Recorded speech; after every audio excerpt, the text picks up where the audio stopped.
Rama Rama Hare Hare, Hare Krishna Hare Krishna, Krishna Krishna Hare Hare, Hare Rama Rama, Rama Rama Hare Hare, Hare Krishna Krishna Krishna Hare Hare, Hare Rama Rama, Rama Rama Hare Hare, Hare Krishna Krishna Krishna Hare Hare, Hare Rama Rama, Rama Rama Hare Hare, Hare Krishna Krishna Krishna Hare Hare, Hare Rama Rama, Rama Rama Hare. Hare Krishna. Thank you പ്രഭു. ഹരേ കൃഷ്ണ. എല്ലാവർക്കും പ്രണാമം. ഹരേ കൃഷ്ണ. ഹരേ കൃഷ്ണ. ഓം നമോ ഭഗവതേ വാസുദേവായ, ഓം നമോ ഭഗവതേ വാസുദേവായ, ഓം നമോ ഭഗവതേ വാസുദേവായ. ഓം അജ്ഞാനതിമിരാന്ധസ്യ ജ്ഞാനാഞ്ജനാശലാകയ ചക്ഷുരുന്മീലിതം യേന തസ്മൈ ശ്രീ ഗുരവേ നമഃ. നമോ വിഷ്ണുപാദായ കൃഷ്ണപ്രേഷ്ഠായ ഭൂതലേ ശ്രീമതേ ഭക്തിവേദാന്ത സ്വാമിനിധി നാമിനെ. നമസ്തേ സാരസ്വതേ ദേവേ ഗൗരവാണി പ്രചാരിണേ, നിർവിശേഷ ശൂന്യവാദി പാശ്ചാത്യദേശതാരിണേ. ജയ ശ്രീ കൃഷ്ണ ചൈതന്യ പ്രഭു നിത്യാനന്ദ, ശ്രീ അദ്വൈത ഗദാധര ശ്രീവാസാദി ഗൗരഭക്തവൃന്ദ.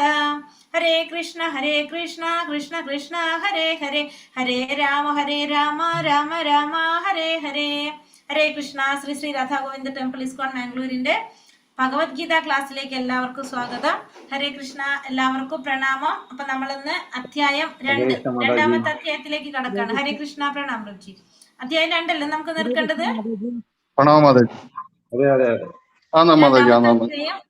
ഗീതാ വിഷയ സംഗ്രഹം, രണ്ടാമത്തെ അധ്യായം സാഖ്യയോഗം അല്ലെ. അപ്പൊ രണ്ടാമത്തെ അധ്യായത്തിൽ അപ്പൊ ഇന്നലെ ഒന്നാമത്തെ അധ്യായത്തിന്റെ ലാസ്റ്റ് നമ്മൾ എന്ത് പറഞ്ഞാ നിർത്തിയത്? യുദ്ധം ചെയ്യാൻ താല്പര്യമില്ലാതെ വില്ലും ശരങ്ങളും താഴെ വെച്ച് ദുഃഖിതനായിട്ട് അർജുനൻ തേരിലിരിക്കുന്നതായിട്ടാണ് പറഞ്ഞത് അല്ലെ. അങ്ങനെയല്ലേ പറഞ്ഞു നിർത്തിയിട്ടുണ്ടായിരുന്നത്? ഇന്നലെ എന്തൊക്കെയാ നമ്മൾ ക്ലാസ്സിൽ കണ്ടത് ഒന്ന് നമുക്ക് ഓർത്തിട്ട് നമുക്ക് തുടങ്ങാം. രണ്ടാമത്തെ അധ്യായത്തിലേക്ക് പോകാം. ഇന്നലെ എവിടെ നിന്നാ തുടങ്ങിയത്? 2 സൈന്യത്തിന്റെ നടുക്ക് രഥം കൊണ്ട് നിർത്താൻ ഭഗവാനോട് അർജുനൻ ആവശ്യപ്പെട്ടു അല്ലെ. അവിടെ നിന്നല്ലേ നമ്മൾ തുടങ്ങിയത് ഇന്നലെ? അപ്പൊ അവിടെ രഥം നിർത്തിയപ്പോ അവിടെ എന്താ സംഭവിച്ചത്? ഇപ്പൊ ബന്ധുക്കളെ കാണാണ് യുദ്ധക്കളത്തില്. തന്റെ പിതാമഹന്മാര്, ഗുരുക്കന്മാര്, മാതുലന്മാര്, പിന്നാരണം സഹോദരങ്ങള്, പുത്രന്മാര്, ഇവരൊക്കെ കണ്ടപ്പോ അർജുനൻ എന്താണ്, അവരൊക്കെ കണ്ടപ്പോ കരുണാഭരിതനായിട്ട് തന്റെ അവയവങ്ങൾ തളരാൻ തുടങ്ങി, മുഖം വരളാൻ തുടങ്ങി, ശരീരം സൗണ്ട് ഇല്ലല്ലോ. അയ്യോ, സൗണ്ട് ഇല്ലേ? ഒന്ന് കൂട്ടി നോക്ക്.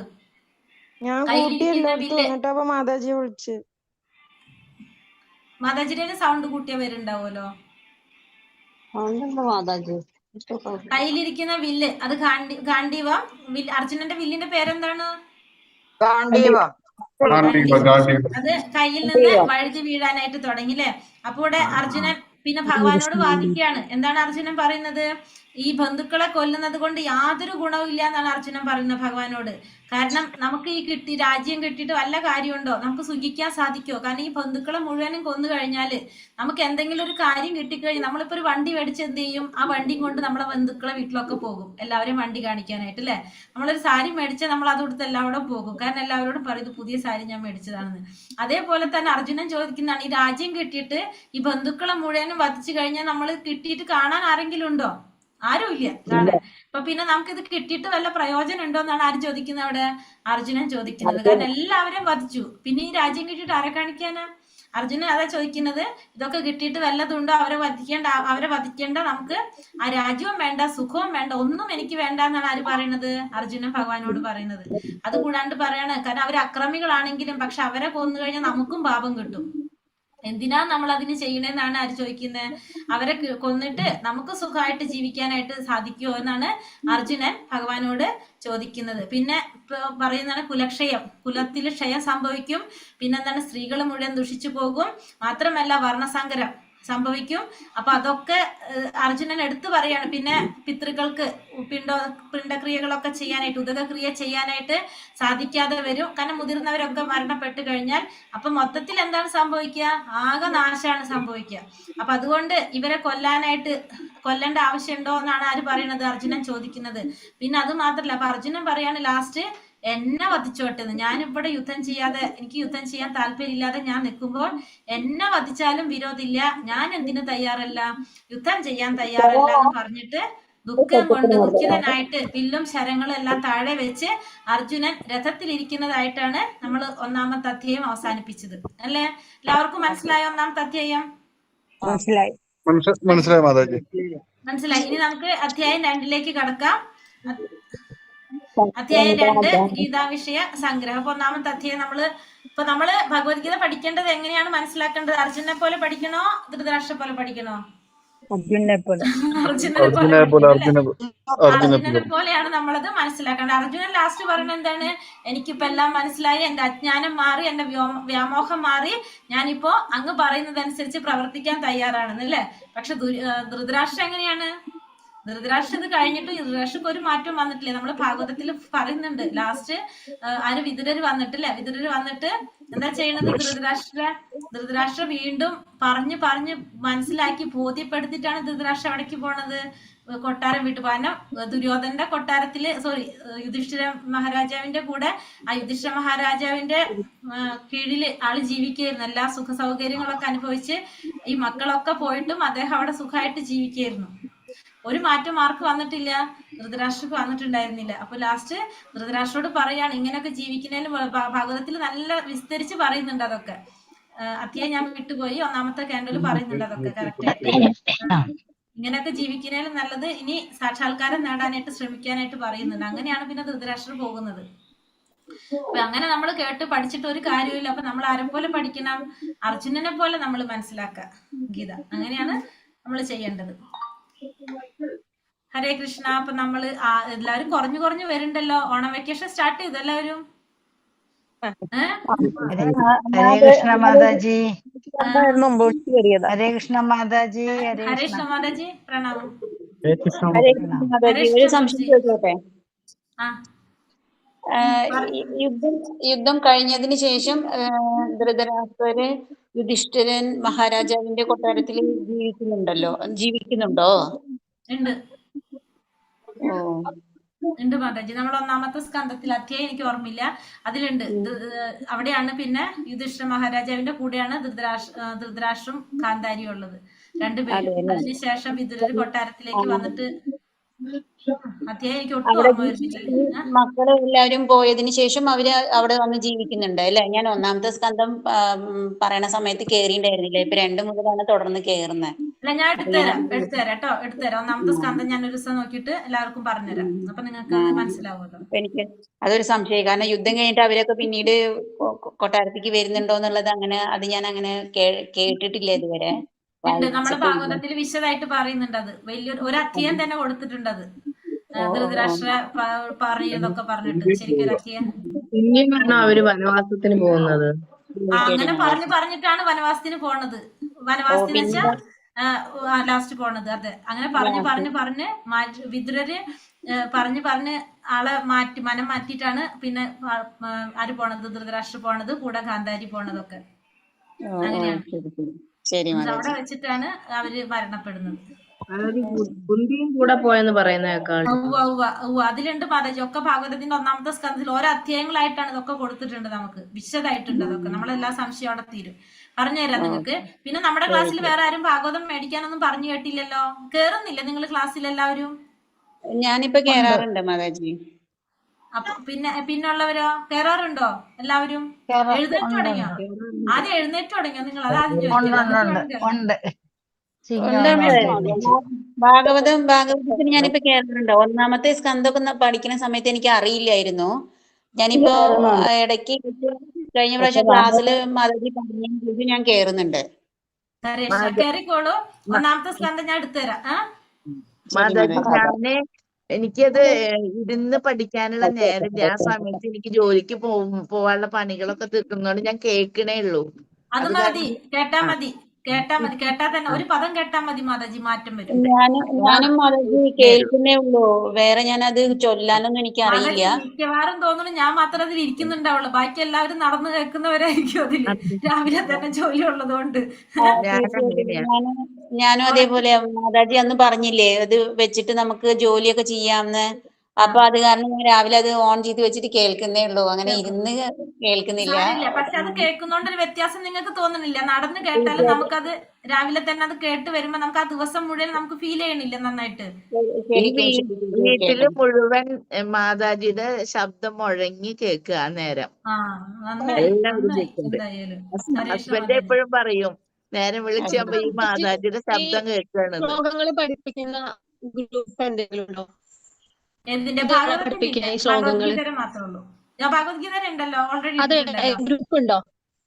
ഗ്രൂപ്പ് ഉണ്ട്, അത് നമ്മൾ ഓൾറെഡി ലിങ്ക് ഇട്ടിട്ടുണ്ടായിരുന്നല്ലോ. ലിങ്ക് ഇട്ടൊക്കെ ഉണ്ടായിരുന്നു മാതാജി. ഹരേഷ്ണ, അപ്പൊ നിങ്ങള് കേറിയവർക്ക് ആർക്കിന് പുസ്തകം മേടിക്കണം തോന്നുന്നില്ലേ? അത് ചോദിക്കട്ടെ ഞാൻ, എന്നിട്ട് ക്ലാസ് തുടങ്ങിയതല്ലോ ഒന്ന്. ഉഷ മാതാജി എന്തോ പറയാൻ വന്നു, പറഞ്ഞോളൂ. അത് വാങ്ങാം, സാവധാനം വാങ്ങാം. ഇപ്പൊ ഇരുന്ന് പഠിക്കുന്നില്ലല്ലോ. പക്ഷെ അങ്ങനെ നോക്കണ്ട, നിങ്ങൾ നോക്കണ്ട മാതാജി. കാരണം വെച്ച് കഴിഞ്ഞാല് നമ്മൾ ഈ സെപ്റ്റംബർ വരെ നമ്മൾ ഇൻസ്റ്റാൾമെന്റിൽ കൊടുക്കണ്ടാവും ബുക്ക്. കാരണം വെച്ചാൽ ഒരു ഭദ്രപൂർണിമ എന്ന് പറഞ്ഞൊരു ആഘോഷമാണ് ഭദ്രപൂർണിമ വരുന്നത്. അപ്പൊ അത് കാരണം അതിനു മുന്നേ ഇത്രയും പുസ്തകം നമുക്ക് ഓരോ സെന്ററിലും കൊടുക്കണമെന്നുണ്ട്. ഞാൻ ഇത് വെച്ചിട്ടാണ് ഇത് മാതാജി ഗീത നോക്കുമ്പോൾ ഞാൻ ഇതും ഒപ്പം റെഫർ ചെയ്ത് ചെയ്യുന്നുണ്ട്. എനിക്കുള്ളതാണ്. പക്ഷെ മാതാജി പറയുമ്പോ എനിക്ക് അങ്ങനത്തെ ശ്ലോകങ്ങളൊന്നും ഇതിലില്ല. ഇതിലൊക്കെ എഴുത്തച്ഛന്റെയാണത്. നമുക്ക് വേണ്ടത് അങ്ങനെയല്ല മാതാജി. നമ്മളെ പുസ്തകത്തിന്റെ നിങ്ങൾ പഠിക്കുന്നതിന്റെ വ്യത്യാസം ഞാനൊന്ന് പറഞ്ഞുതരട്ടെ. ഈ ഭഗവത്ഗീത തന്നെ നമ്മളെ മലയാളത്തിൽ ഇഷ്ടത്തിന് ഭഗവത്ഗീത വന്നിട്ടുണ്ട്, തർജ്ജമ വന്നിട്ടുണ്ട് അല്ലെ? അപ്പോ നമ്മുടെ ക്ലാസ്സിൽ ഇപ്പൊ ഒരു മാതാജി നമ്മളോട് പറയാണ് ഞാൻ ഇന്ന് ഭഗവാനെ സ്വപ്നം കണ്ടു, അല്ലെങ്കിൽ ഭഗവാൻ എന്റെ അടുത്ത് കൂടെ വന്നു എന്ന് പറഞ്ഞാൽ നമ്മൾ ഈ ഗ്രൂപ്പിൽ ഇങ്ങനത്തെ കാര്യങ്ങൾ പറഞ്ഞാൽ നമ്മൾ അത് ശരിക്കും അത് ഉൾക്കൊള്ളും. കാരണം വെച്ചാൽ എല്ലാവരും ആ ഭക്തിയുടെ ഭാവത്തിലുള്ളത് കൊണ്ട് അത് എല്ലാവർക്കും മനസ്സിലാക്കാൻ സാധിക്കും അല്ലേ? പക്ഷെ നേരെ മറിച്ച് ഭക്തി ഇല്ലാത്തവരോട് അത് പറഞ്ഞാൽ പറയും അവരിതേ വെറുതെ ഇരുന്ന് വെറുതെ വേണ്ടാത്ത പറയണം, അവർ അറിയാത്താണ്. അത് തന്നെയാണ് കാഴ്ചപ്പാട്. അതായത് ഭക്തിയിലുള്ളവര് ഭഗവത്ഗീതയ്ക്ക് വ്യാഖ്യാനം കൊടുത്താലും ഭാഗവതത്തിന് വ്യാഖ്യാനം കൊടുത്താലും അതിൽ മുഴുവനും ഭക്തിയായിരിക്കും നിറഞ്ഞു നിൽക്കുന്നുണ്ടാവുക. നമുക്ക് ഭഗവാനെ അറിയണമെങ്കിൽ നമ്മൾ ഈ പുസ്തകങ്ങൾ മുഴുവൻ ഇങ്ങനത്തെ വായിക്കുന്നത് എന്തിനു വേണ്ടിയിട്ടാണ്? നമുക്ക് ആത്മീയമായിട്ട് ഉയരാൻ വേണ്ടിയിട്ടാണ് നമ്മൾ വായിക്കുന്നത്. ആ ഫലം നമുക്ക് കിട്ടണമെങ്കിൽ നമ്മൾ എന്ത് വേണം? ഭക്തന്മാരുടെ ബുക്ക് വായിക്കുക, ഭക്തന്മാരുടെ സംഘത്തിൽ ഇരുന്ന് വായിക്കണം, ഭക്തന്മാരുടെ സംഘത്തില്. അതുകൊണ്ട് രാവിലെ നിങ്ങളോട് കയറാൻ പറഞ്ഞാൽ നിങ്ങൾ അതിലുണ്ടെങ്കിൽ തന്നെ അവിടെ ഭക്തന്മാരുടെ ഒരു സംഘമാണ് അവിടെ നടക്കുന്നത്. അതിന്റെ ഒരു ശതമാനം നമുക്കും കിട്ടും. ഒന്ന്. രണ്ടാമത്തത് നമ്മൾ വായിക്കേണ്ടത് ഭക്തന്മാരുടെ, കാരണം നമുക്കത് ആഗ്രഹിക്കുന്നുണ്ട്, നമ്മൾ അതിൽ അങ്ങനത്തെ രീതിയിൽ ചിന്തിക്കുന്നുണ്ടെങ്കിൽ ആ ഭക്തന്മാരുടെ കൂടെ തന്നെ നമ്മൾ അറിയണം. ആ കാഴ്ചപ്പാട് വ്യത്യാസം ഉണ്ടാവും എല്ലാവരുടെയും. ഭക്തി ഉള്ളവരുടെയും ഭക്തി ഇല്ലാത്തവരുടെയും കാഴ്ചപ്പാട് രണ്ടായിരിക്കും എപ്പോഴും. അപ്പൊ അതുകൊണ്ട് നമ്മൾ എപ്പോഴും പുസ്തകം മേടിക്കുമ്പോ നിങ്ങൾ പൈസ നോക്കരുത്. ഇപ്പൊ നമുക്ക് 250 രൂപയ്ക്കും 300 രൂപയ്ക്കും 5000 രൂപയ്ക്കും 10000 രൂപയ്ക്കും നമുക്ക് ഭാഗവതം കിട്ടും അല്ലെ? പക്ഷെ ആ ബുക്ക് അങ്ങനെയല്ല നമ്മൾ നോക്കേണ്ടത്. നമുക്കതിന്റെ മൂല്യം എന്തോരം ഉണ്ടാവും നമുക്ക് അതിന്റെ മൂല്യം ഉണ്ടാവണമല്ലോ. അതാണ് നമ്മളിപ്പോ എന്തെല്ലാം പൈസകൾ നമ്മൾ ഓരോ കാര്യങ്ങൾക്ക് ചെയ്യുന്നുണ്ടാവും, സ്വാഭാവികമാണല്ലോ, അതെല്ലാവരും ചെയ്യുന്നുണ്ടാവും അങ്ങനെ. അപ്പൊ നമ്മൾ വിചാരിക്കുക ഒരു മാസം നമ്മൾ ഭക്ഷണം കഴിച്ചില്ലെങ്കിലും കുഴപ്പമില്ല, നമ്മൾ എന്ത് ചെയ്യുക? ഭഗവാനെ വീട്ടിലേക്ക് വരുത്തുക. അങ്ങനെ അതായത് നമ്മൾ ചിന്തിക്കുന്ന വെച്ചാൽ നമ്മളൊരു അടിസ്ഥാനമായിട്ട് ആവശ്യമുള്ള ഒരു സാധനമാണ് എന്ത്? നമ്മളെ വീട്ടില് ഭഗവത്ഗീതയും ഭാഗവതം. അത് വേണ്ടത് എങ്ങനത്തെ ആയിരിക്കണം? ഭക്തന്മാരുടെ ആയിരിക്കണം. അത് വേണ്ടത് ഭക്തന്മാരുടെ ആയിരിക്കണം. അപ്പൊ നിങ്ങൾ യഥാരൂപം വെച്ച് നിങ്ങൾക്ക് പെട്ടെന്ന് മനസ്സിലാക്കാൻ സാധിക്കും. കാരണം മറ്റുള്ള ബുക്കും ഇതും തമ്മിലുള്ള വ്യത്യാസം അതേപോലെ തന്നെയാണ് ഭാഗവതം. വ്യത്യാസമുണ്ട്, നല്ല വ്യത്യാസം. വേറെ അതാണ്, അതുകൊണ്ടാണ്. അപ്പൊ നിങ്ങള് മേടിക്കണം എന്ന് ആഗ്രഹിക്കുന്നവര്, ഹരേ കൃഷ്ണ എന്നോട് പറയാം, മേടിക്കണം എന്ന് ആഗ്രഹിക്കുന്നവര് നിങ്ങൾ പേരും അഡ്രസ്സും ഫോൺ നമ്പറും തന്നോളൂ. 11,800 രൂപയാണ് ബുക്കിന്റെ വില. ബുക്കിന് വില കൂടുതലാണ്, 11,800. കാരണം അത് ഇങ്ങനെ പറയുമ്പോൾ തന്നെ ഞാൻ പറയാണ്. പക്ഷെ നിങ്ങൾക്ക് 1000 രൂപ മാസം അടച്ചിട്ട് ഒരു വർഷം കൊണ്ട് നിങ്ങൾ അത് കംപ്ലീറ്റ് ചെയ്താൽ മതി. അപ്പോൾ ഈ ഒരു മാസം കൂടി നമ്മളത് ചെയ്യുള്ളൂ. കാരണം നമുക്കും ആ ഒരു എന്താ പറയാ, ഭദ്രപൂർണിമയ്ക്ക് 1,08,000 ബുക്ക് സമർപ്പിക്കാനാണ് ഗുരു മഹാരാജ് ഇങ്ങനെ സങ്കല്പെടുത്തിയിരിക്കുന്നത്. അപ്പൊ അതിന് വേണ്ടിയിട്ടാണ് എല്ലാ സെന്ററിലും കൊടുത്തിട്ടുള്ളത്. അപ്പൊ അതുകൊണ്ട് നമ്മളെ സെന്ററിൽ നമ്മൾ എന്ത് ചെയ്യേണ്ടത്? എല്ലാവർക്കും ഇത്രയും രൂപ കൊടുത്തിട്ട് മേടിക്കാൻ പറ്റില്ലല്ലോ. അതുകൊണ്ട് നമ്മളത് ഇൻസ്റ്റാൾമെന്റിൽ ചെയ്യുന്നു. അപ്പൊ എല്ലാവരും അത് മേടിക്കട്ടെ എന്ന് വിചാരിച്ചിട്ട്. അപ്പൊ നിങ്ങൾ ആഗ്രഹിക്കുന്നവർ, ഇപ്പൊ നിങ്ങൾ വിചാരിക്കുകയാണ് 2 മാസം കഴിഞ്ഞിട്ട് മേടിക്കുക അല്ലെങ്കിൽ കുറച്ചും കൂടി ആയിട്ട് വിചാരിക്കുന്നവരൊക്കെ ഒന്ന് മുന്നിലേക്ക് വന്ന് ഇത്തിരി കൂടി ഇങ്ങോട്ട് വന്ന് ചിന്തിച്ചോളൂ. അപ്പൊ നമുക്ക് ആ കൗണ്ട് കൂട്ടാനും സാധിക്കും. ഇപ്പൊ നമ്മൾ രാവിലെ പറയുന്നില്ലേ, മംഗളാരതിയിൽ അറ്റൻഡൻസ് പറയണ പോലെ മലയാളം കയറി നിൽക്കട്ടെ, നമുക്ക് നഷ്ടമൊന്നും ഇല്ലല്ലോ, നല്ല കാര്യമില്ല, നമ്മളെ കൊണ്ട് ചെയ്യാൻ പറ്റുന്നൊരു സഹായം, അത്രയും ചിന്തിച്ചാൽ മതി അത്. അപ്പൊ അങ്ങനെ ആഗ്രഹിക്കുന്നവര് പറഞ്ഞോളൂ കേട്ടോ. പേരും അഡ്രസ്സും തന്നു കഴിഞ്ഞാൽ നിങ്ങൾക്ക് ബുക്ക് വീട്ടിലെത്തും. ബുക്ക് എത്തിയതിന് ശേഷം പൈസ അടച്ച് തുടങ്ങിയാൽ മതി. ഇനി ഏതെങ്കിലും കാരണം കൊണ്ട് ഒരു മാസം അടയ്ക്കാൻ സാധിച്ചില്ല ഒന്ന് പറഞ്ഞാൽ മതി, പിന്നത്തെ മാസം അടച്ചാൽ മതി. അപ്പൊ അങ്ങനെ ഭയങ്കര നമ്മളിത് ബ്ലേഡ് ഒന്നല്ലല്ലോ മാതാജിയാണ്. നമ്മൾ ചിന്തിക്കുന്നത് വെച്ചിട്ടുണ്ടെങ്കിൽ 2 കാര്യമാണ്. ഒന്ന്, ഗുരുവിന്റെ ആ ഒരു സങ്കല്പത്തിലേക്ക് ഒരു കൗണ്ട് നമ്മളെ കൊണ്ട് പറ്റുന്ന ചെയ്യാൻ പറ്റും. 2, നമ്മളെ വീട്ടിലെല്ലാവരുടെ വീട്ടിലും ഭാഗവതം എത്തും. ഇത് നമുക്ക് ആർക്കും വായിച്ചാൽ മനസ്സിലാവുന്ന പുസ്തകം. അത് നമുക്ക് വീട്ടിലിരുന്ന് വായിച്ചു. ഇപ്പൊ രാവിലെ ക്ലാസ്സിൽ കയറാൻ സാധിക്കുന്നില്ല, ചിലവരുണ്ടാവും ഒട്ടും പറ്റാത്തവര്. അങ്ങനെയുള്ളവർക്കും ഈ പുസ്തകം വായിച്ചാൽ തന്നെ നിങ്ങൾക്ക് മനസ്സിലാക്കാൻ പറ്റും. കാരണം ഞാൻ വായിക്കുമ്പോൾ നിങ്ങൾക്ക് മനസ്സിലാവണ്ടല്ലോ, നമ്മൾ വായിച്ചാൽ മനസ്സിലാവുന്ന രീതിയിലുള്ള മനസ്സിലാവാത്ത ബുക്ക് കിട്ടിയിട്ട് വല്ല കാര്യമുണ്ടോ നമുക്ക്? പദാനുപദ അർത്ഥങ്ങളൊക്കെ പറഞ്ഞിട്ടാണ് മാതാജി ഇത് പറയുന്നത്. ഇത്രയും വ്യക്തമായിട്ട് മനസ്സിലാവുന്നത്. അതുകൊണ്ട് മനസ്സിലാക്കാൻ പറ്റും എല്ലാവർക്കും. അപ്പൊ നിങ്ങള് 2 മനസ്സുള്ളവര് മുഴുവൻ ഒറ്റ മനസ്സാക്കിയിട്ട് മേടിച്ചോളൂ. എനിക്കിപ്പോ എല്ലാവരും പറയാൻ ഇതിനകത്ത് ഓരോ സ്കന്ധവും ഓരോ പുസ്തകമായിട്ടാണോ? അതെ മാതാജി, 18 പുസ്തകം ഉണ്ട്. ഇത് വലിയ 18 ബുക്കുകൾ ഉണ്ട്. അത് ഈ 18 സ്കന്ധമാണോ ഓരോ പുസ്തകമായിട്ട്? 12 സ്കന്ധം. ഓരോ സ്കന്ധം, ഒന്നാമത്തെ സ്കന്ധം ഒരെണ്ണം, രണ്ടാമത്തെ സ്കന്ധം ഒരെണ്ണം, മൂന്നാമത്തെ സ്കന്ധം 2 എണ്ണം ഉണ്ട്. ഇത് ഭഗവാന്റെ ഓരോ അവയവങ്ങളായിട്ടാ പറഞ്ഞ, ആദ്യ പാദം, പിന്നെ അങ്ങനെ ഓരോരോ ഭാഗങ്ങളായിട്ടാ. 18 സ്കന്ധം കൂടുമ്പോഴാണ് പൂർണ്ണമായിട്ടുള്ള ഭഗവാൻ. അങ്ങനെയാണ്. അപ്പോ ഇതെല്ലാം കൂടി ഇപ്പൊ 18 ബുക്ക് ഉണ്ട്. ഇതെല്ലാം കൂടിയാ നിങ്ങൾക്ക് വരാം വീട്ടിലേക്ക്. അങ്ങനെയാണ്. ഹരേ കൃഷ്ണ. അപ്പൊ ഞാനിപ്പോ പറഞ്ഞത് കേട്ടല്ലോ, അപ്പൊ എല്ലാവരും മേടിച്ചോളൂ കേട്ടോ. നമ്മുടെ ക്ലാസ്സിൽ നിന്ന് ലെവൽ 1 മേടിക്കും എല്ലാവരും. ആരും അടിക്കേണ്ട, വേഗം വാങ്ങിച്ചോളി. അത് വന്നാ അതിന്റെ പിന്നാലെ നമുക്ക് വേണ്ടതൊക്കെ വരുന്നുണ്ട്. എനിക്ക് നല്ല അനുഭവമുള്ള ഒരു രാവിലത്തെ ക്ലാസ്സിൽ ചോദിച്ചാ പറയുന്നത്. മാതാജി, ഇത് ബുക്ക് ധൃതിയുണ്ട്, ദ്വിതീയുണ്ടോ? 2 പേരുകളുണ്ട്. എന്ത് മാതാജി? ദ്വിതീയ മാത്രല്ല, തൃതീയ ഉണ്ട്, പിന്നെ 4 എന്താ പറയാ, ചതുർ അല്ലേ, ചതുർസ്കന്ധം. അങ്ങനെ 12 സ്കന്ധം വരെ ഉണ്ട് മാതാജി. അപ്പൊ രാവിലെ എടുക്കുന്നത് ഏതാണ്? ദ്വിതീയം, രണ്ടാമത്തത് ദ്വിതീയാണ് ഇപ്പൊ എടുക്കുന്നത്. അപ്പൊ അതുകൊണ്ട് എല്ലാവരും പറഞ്ഞോളൂ കേട്ടോ.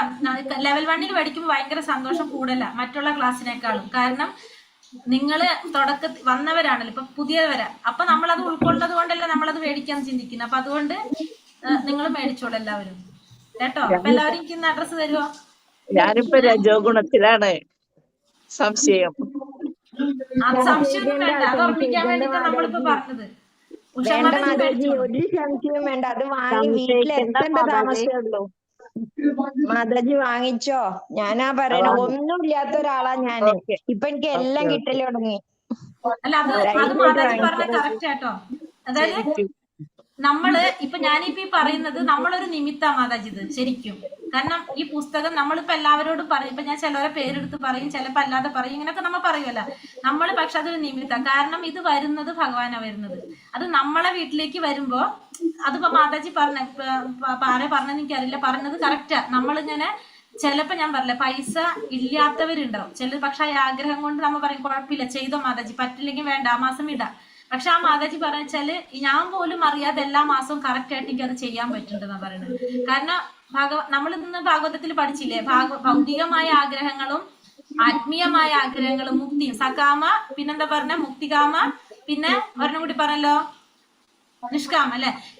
ഈ മൂന്ന് കാര്യങ്ങൾ നമുക്ക് എങ്ങനെ ചെയ്യാം? ഇത് മൂന്നിനും ആരോട് തന്നെ പ്രാർത്ഥിക്കണം എന്ന് പറഞ്ഞു? ഭഗവാനോട് തന്നെ പറയണം എന്ന് പറഞ്ഞു. അപ്പൊ ഭഗവാൻ എന്ന് വെച്ചാൽ ഭാഗവതം നമ്മളോട് സംസാരിക്കുന്നത് ശരിക്കും. കാരണം ഭഗവാൻ തന്നെയാണത്. നമ്മളെ ധർമ്മം കുടികൊള്ളുന്നത് ഭാഗവതത്തിലാണ്. നമ്മൾ അങ്ങനെ, നമ്മൾ ആ ശ്ലോകം തന്നെ അതിൽ പറയുന്നത് അങ്ങനെ തന്നെയാണ്. അപ്പൊ പറ്റുന്നവരെല്ലാവരും പറഞ്ഞോളൂ. അഡ്രസ്സ് തരാം, ഫോൺ നമ്പർ തന്നു കഴിഞ്ഞാൽ ഞാൻ കോണ്ടാക്ട് ചെയ്തോളാം നിങ്ങളെ, എന്റെ അഡ്രസ്സ്. അപ്പൊ അങ്ങനെയാണെങ്കിൽ നമുക്ക് ക്ലാസ് കഴിഞ്ഞിട്ട് നമുക്ക് പറയാം. ഇപ്പൊ സമയം പോവല്ലേ നമ്മളെ. ഹരേ കൃഷ്ണ. അപ്പൊ എന്തായാലും ക്ലാസ്സിൽ ആള് 100 പേരായി ഇപ്പോട്ടോ. എത്ര പേരുണ്ടായിരുന്നത്? എനിക്ക് തോന്നുന്നു 200 പേരാ ഉണ്ടായിരുന്നത്. സെക്കൻഡ് തുടങ്ങിയപ്പോ 165 പേരായിരുന്നു മാതാജി. തുടങ്ങിയപ്പോ അതെ, ഇനിയിപ്പോ ലെവൽ 2 കംപ്ലീറ്റ് ആകുമ്പോഴേക്കും നോക്കാം. ഞാനും ഉണ്ടാവും, ആരൊക്കെ ഇതിലുണ്ടാവും നോക്ക്. ഞാനുണ്ടാവും മാതാജി. പ്രഭു ഉണ്ടാവും കൂടെ. വേറൊരു സന്തോഷം, എനിക്ക് ഇന്ന് 4 മാല ചൊല്ലാൻ പറ്റി. ഇതുവരെ അത് വലിയ സന്തോഷമുള്ള കാര്യം. അതെ, സത്യം, ഇതുവരെ എനിക്ക് 1, 1.5 അപ്പോഴേക്കും എന്തെങ്കിലുമൊക്കെ തടസ്സാവും, അപ്പൊ നിർത്തും. ഇന്ന് ശരിക്കും എനിക്ക് ചൊല്ലാൻ പറ്റി. നന്നായി. മാല ഇപ്പൊ ലോല മാതാജി പുസ്തകം മേടിക്കാൻ ഓർഡർ ചെയ്തിട്ടുണ്ട്. അപ്പൊ അതേപോലെ ഓരോരുത്തർ ചെയ്യാം. മാതാജി 4 മാല എത്തി. അപ്പൊ ഇനി 4 മാല ചെയ്യാ. കുറച്ചാള് നിങ്ങൾ ആദ്യം തന്നെ ഒരു കാര്യം ചെയ്യാ, ഭഗവാനോട് ഒരു വാക്ക് കൊടുക്കുക. ഫസ്റ്റ് നമ്മൾ ചെയ്യേണ്ടത് അതാണ്. ഭഗവാന്റെ മുന്നിൽ വിളക്ക് വെക്കുമ്പോൾ പറയും, ഞാൻ എന്നും 1 മാല അല്ലെങ്കിൽ 2 മാല, 4 എണ്ണം ചൊല്ലണമെങ്കിൽ 3 എണ്ണം പറഞ്ഞാൽ മതി. അപ്പൊ 1 എണ്ണം ബോണസ് ഇടാം നമുക്ക്. നമ്മ പറയാ, ഞാൻ എല്ലാ ദിവസവും ഇത്ര മാല ചൊല്ലിയിട്ട് ഞാനൊന്നും കെടുക്കുള്ളൂ എന്ന് എന്തെങ്കിലും നമ്മളൊരു ഭഗവാനായിട്ട് നമ്മളും ഭഗവാനും തമ്മിൽ ഒരു കരാറ് എടുക്കുക. അങ്ങനെ അപ്പൊ അങ്ങനെ ചെയ്യുമ്പോ നമ്മളത് എന്തായാലും ചെയ്യും. അങ്ങനെ ഏതെങ്കിലും ദിവസം ചെയ്യാൻ പറ്റിയില്ല എന്ന് വിചാരിക്കുക, അത് കടാണ്. അപ്പൊ നമ്മൾ കടാൻ വെച്ചല്ലോ. അപ്പൊ അത് പിറ്റന്നാള് നമ്മള് വീട്ടിൽ കൊടുക്കുക. ഇന്നലെ നമ്മൾ ചെയ്യാൻ മുഴുവൻ അയക്കാൻ പറ്റില്ല, അപ്പൊ പിറ്റന്നാൾ ആ കടം വീട്ടിൽ കൊടുക്കുക. അപ്പൊ അങ്ങനെ ആവുമ്പോ നമ്മളൊരാൾക്ക് വാക്ക് കൊടുത്ത് നമ്മളത് പാലിക്കാൻ നോക്കില്ലേ സ്ഥിരമായിട്ട്. അങ്ങനെ നമ്മളത് കുറെ നാള് പിന്നെ അങ്ങനെ ചെയ്യാം. കുറച്ച് കഴിയുമ്പോൾ നമ്മളെ മാല കൂടി വരുമ്പോ നമ്മൾ വീണ്ടും ഒന്ന് മാറ്റി പറയാം, നമ്മൾ ഇനി ഇത്രയും ചൊല്ലൂട്ടാ. അങ്ങനെ ചെല്ലുമ്പോ നമ്മളെ നോക്കാൻ ഒരാളുണ്ടെന്നുള്ളൊരു തോന്നല് നമുക്ക് വരുമല്ലോ. ശരിക്കും നമ്മളൊരാളെ ബോധ്യപ്പെടുത്തേണ്ടി വരല്ലോ ശരിക്കും. അപ്പൊ നമ്മളത് ചെയ്തു പോകും. അങ്ങനെ ചെയ്തോളൂ കേട്ടോ. ഹരേ കൃഷ്ണ മാതാജി. അപ്പൊ എല്ലാവരും പുസ്തകം മേടിക്കാൻ നോക്കാം. ഭാഗവതം ക്ലാസ്സിൽ എല്ലാവരും കയറാൻ നോക്കാം. അപ്പൊ മംഗളാരതിയുടെ ലിങ്ക് അടക്കം നിങ്ങൾ ഇത്രയും നാളായിട്ടും പറ്റാത്തതാണ്. നിങ്ങൾ വന്നപ്പോ ലിങ്ക് അടക്കം നമുക്ക് മാറ്റി തന്നു. ഇപ്പൊ മാതാജി ഒരു സംശയം കൂടെ ചോദിച്ചോട്ടെ? സോറി, ഈ മോർണിംഗ് എണീച്ചിട്ട് ഈ മാല ചൊല്ലുക പറയുന്നില്ലേ, അപ്പോഴേക്ക് നമ്മള് കുളിച്ച് ശുദ്ധി ചെയ്തിട്ട് വേണം ഇരിക്കാനുണ്ടോ? ഇല്ല മാതാജി, നാമം ജപിക്കാനല്ലേ അതല്ലേ ചോദിച്ചത്? അതെ. ഇല്ല, കൈയും കാലും മുഖം കഴിയിട്ടിരിക്കുക കേട്ടോ. അതെ അല്ലേ? പിന്നീട് കുളിക്കുകയൊക്കെ അങ്ങനെയൊക്കെ ചെയ്തൂടെ? നമുക്ക് കൈകാലും മുഖം കഴുകിയിട്ട് നാമം ചൊല്ലായിരിക്കാം അല്ലെ? എനിക്ക് വൈകിട്ട് ചൊല്ലാൻ പറ്റുക. വൈകിട്ടത്തെ എപ്പോഴായാലും മതി അങ്ങനെ ചൊല്ലാം. നമ്മളെ സൗകര്യത്തിനനുസരിച്ച് നമ്മൾ ചെയ്യാം. നമുക്ക് എങ്ങനെയാണ് പറ്റും. കുറെ നിയമങ്ങളെ നോക്കി പോയി കഴിഞ്ഞാൽ നമ്മൾ ചെയ്യൂല. അപ്പോ നമ്മൾ ഇങ്ങനെ ചെയ്തു വരുമ്പോ പിന്നെ അത് തന്നെത്താനെ ആയി വരും. അപ്പൊ അതുകൊണ്ട് ചെയ്യാം. എങ്ങനെയായാലും വിരോധമില്ല. നാമം ജപിക്കാന്നുള്ളതാണ് ഫസ്റ്റ്. നാമം ജപിക്കാം. അപ്പൊ എപ്പോഴും 1/2 മണിക്കൂർ കഴിഞ്ഞു. ഹരേ കൃഷ്ണ മാതാജി. 9:26 ഹരേ കൃഷ്ണ മാതാജി. ഞാൻ കേറിയിട്ടുണ്ട് മാതാജി. ഹരേ കൃഷ്ണ. ഹരേ കൃഷ്ണ മാതാജി. പറഞ്ഞോളൂ. പുറത്തുള്ളവർക്ക് കൊടുക്കോ മാതാജി? നമ്മുടെ ഗ്രൂപ്പിലല്ലാത്ത കൊടുക്കും മാതാജി. മാതാജി ഒന്ന് മെസ്സേജ് ഇട്ടാ മതി കേട്ടോ. ഹരേ കൃഷ്ണ മാതാജി. ഹരേ കൃഷ്ണ. അപ്പൊ നമ്മള് അധ്യായം 2 ഗീത വിഷയ സംഗ്രഹം. ഓം നമോ ഭഗവതേ വാസുദേവായ. സഞ്ജയ ഉവാച തം തഥാ കൃപയാവിഷ്ടം അശ്രുപൂർണാകുലേക്ഷണം വിഷീദന്തമിദം വാക്യം ഉവാച മധുസൂദന. സഞ്ജയൻ പറഞ്ഞു, അങ്ങനെ കരുണാർദ്രനായി അശ്രുക്കൾ നിറഞ്ഞ കണ്ണുകളോടെ നിൽക്കുന്നവനായ അർജുനനെ കണ്ടിട്ട് മധുസൂദനൻ പറഞ്ഞു. അപ്പൊ സഞ്ജയൻ പറയാണ്, അങ്ങനെ കരുണാർദ്രനായിട്ട് അശ്രുക്കൾ നിറഞ്ഞ കണ്ണുകളോടെ നിൽക്കുന്നവനായിട്ടുള്ള അർജുനനെ കണ്ടിട്ട് മധുസൂദനൻ പറഞ്ഞു. ഇവിടെ മധുസൂദനൻ പറയാണ്, കാരണം നമ്മൾ പറഞ്ഞു എന്താണ്, യുദ്ധം ചെയ്യാനായിട്ട് താല്പര്യമില്ലാതെ വില്ലും ശരങ്ങളൊക്കെ താഴെ വെച്ച് അർജുനൻ തേരിലിരിപ്പായിന്ന്. അപ്പൊ അങ്ങനെയുള്ള അർജുനനെ കണ്ടിട്ട് മധുസൂദനൻ പറയാണ്, ഭൗതികമായ അനുകമ്പയും വിലാപവും കണ്ണീരുമെല്ലാം ആത്മാവിനെ കുറിച്ചുള്ള അജ്ഞാനത്തിന്റെ ലക്ഷണങ്ങളാണ്. ശാശ്വത ആത്മാവിനോടുള്ള അനുകമ്പയാണ് ആത്മസാക്ഷാത്കാരം. അപ്പൊ ഭൗതികമായ അനുകമ്പ, വിലാപം, കണ്ണീര് ഇതൊക്കെ എന്താണ്? ആത്മാവിനെ കുറിച്ചുള്ള അജ്ഞാനത്തിന്റെ ലക്ഷണങ്ങളാണ്. ശാശ്വത ആത്മാവിനോടുള്ള അനുകമ്പ എന്ന് പറയുന്നത് എന്താണ്? ആത്മസാക്ഷാത്കാരം നേടാന്നുള്ളതാണ്. ആത്മാവിന് അതിന്റെ സാക്ഷാത്കാരം നേടാൻ സഹായിക്കുക. മധുസൂദന എന്ന് ഭഗവാനെ പറയുന്നത് പണ്ട് മധു എന്ന രാക്ഷസനെ ഭഗവാൻ വധിച്ചിട്ടുണ്ട്. അതുകൊണ്ട് അർജുനന് വേണ്ടത് എന്താണ്? കൃത്യനിർവഹണത്തിന് തടസ്സമായി നിൽക്കുന്ന വ്യാമോഹം എന്ന അസുരനെ നശിപ്പിക്കലാണ്. അതുകൊണ്ടാണ് ഇവിടെ ഭഗവാൻ എന്ത് പറയുന്നത്? മധുസൂദന എന്ന് പറയുന്നത്. ശ്രീ ഭഗവാനുവാച കുതസ്ത്വാകശ്മലമിതം വിഷമേ സമുപസ്ഥിതം അനാരിജുഷ്ടമസൗർക്യം അകീർത്തികരമർജുന. ശ്രീ ഭഗവാൻ പറഞ്ഞു, പ്രിയപ്പെട്ട അർജുന, നിനക്ക് എവിടെ നിന്നാണ് ഈ മാലിന്യം വന്നുപെട്ടത്? ജീവിതത്തിന്റെ മൂല്യം എന്തെന്നറിയുന്ന ഒരാൾക്ക് ഇതൊട്ടും യോജിച്ചതല്ല. ഉപരിലോകങ്ങളിലേക്കല്ല, അകീർത്തിയിലേക്കാണ് ഇത് നയിക്കുക. അപ്പൊ ഭഗവാൻ പറയാണ്, പ്രിയപ്പെട്ട അർജുന, നിനക്ക് എവിടെ നിന്നാണ് ഈ മാലിന്യം വന്നു പെട്ടത്?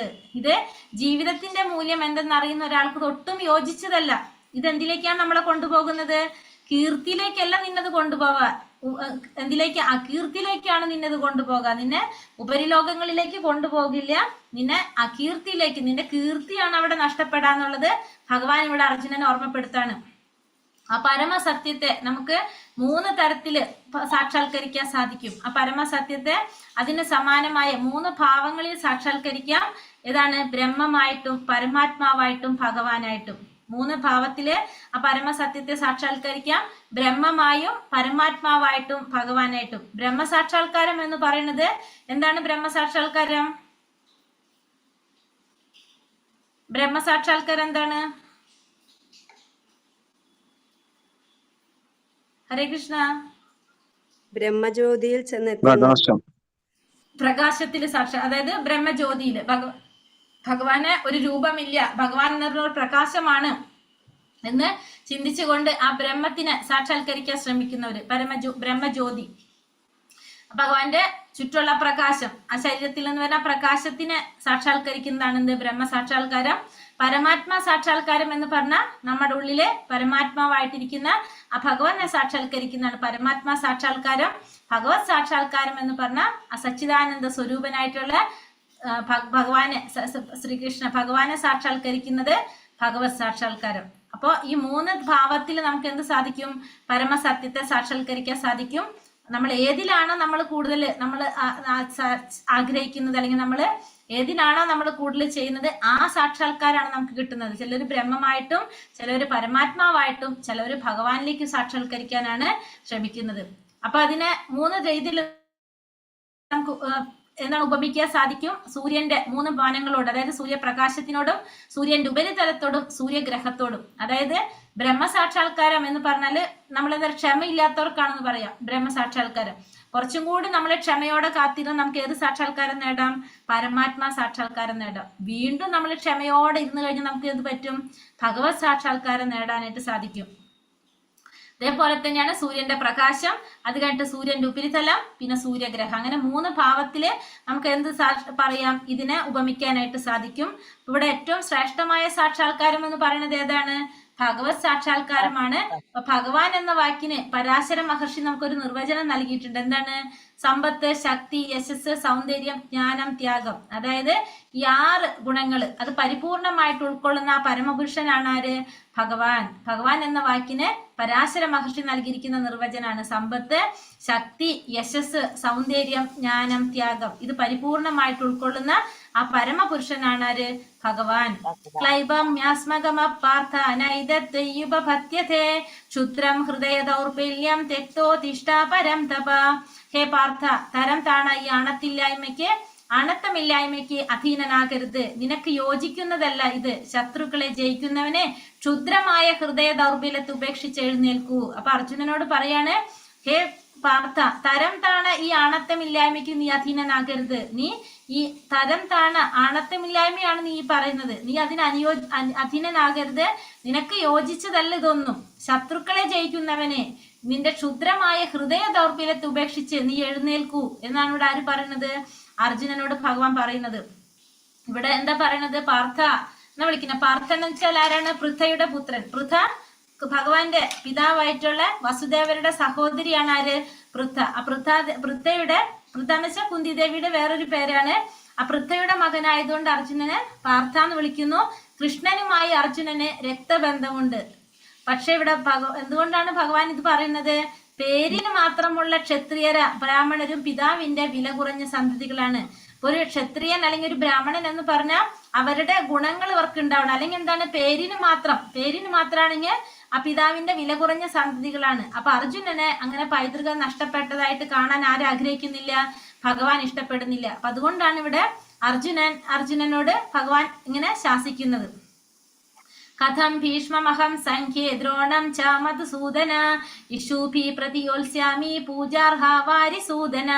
അർജുനൻ പറഞ്ഞു, ശത്രുനാശകനായ അല്ലയോ മധുസൂദന, പൂജാർഹരായ ഭീഷ്മരെയും ദ്രോണരെയും പോലുള്ളവർക്കെതിരെ ഞാൻ എങ്ങനെ അസ്ത്രങ്ങളാൽ തിരിച്ചടിക്കും? അപ്പൊ അർജുനൻ പറയുന്നാണ്, ശത്രുനാശകനായ അല്ലയോ മധുസൂദന, ഭഗവാനോട് ചോദിക്കാണ്, പൂജാർഹരായിട്ടുള്ള ഭീഷ്മരെയും ദ്രോണരെയും. അപ്പൊ ഭീഷ്മരും ദ്രോണരും എന്ന് പറഞ്ഞാൽ അർജുനനെ സംബന്ധിച്ചിടത്തോളം പൂജാർഹരായിട്ടുള്ള വ്യക്തികളാണ്. അവർക്ക് എങ്ങനെയാണ് ഞാൻ അസ്ത്രങ്ങൾ കൊണ്ട് തിരിച്ചടിക്കുക? നമുക്കറിയാവുന്നതാണ് അല്ലെ, ദ്രോണാചാര്യരുടെ പ്രിയപ്പെട്ട ശിഷ്യനാണ് ആര്?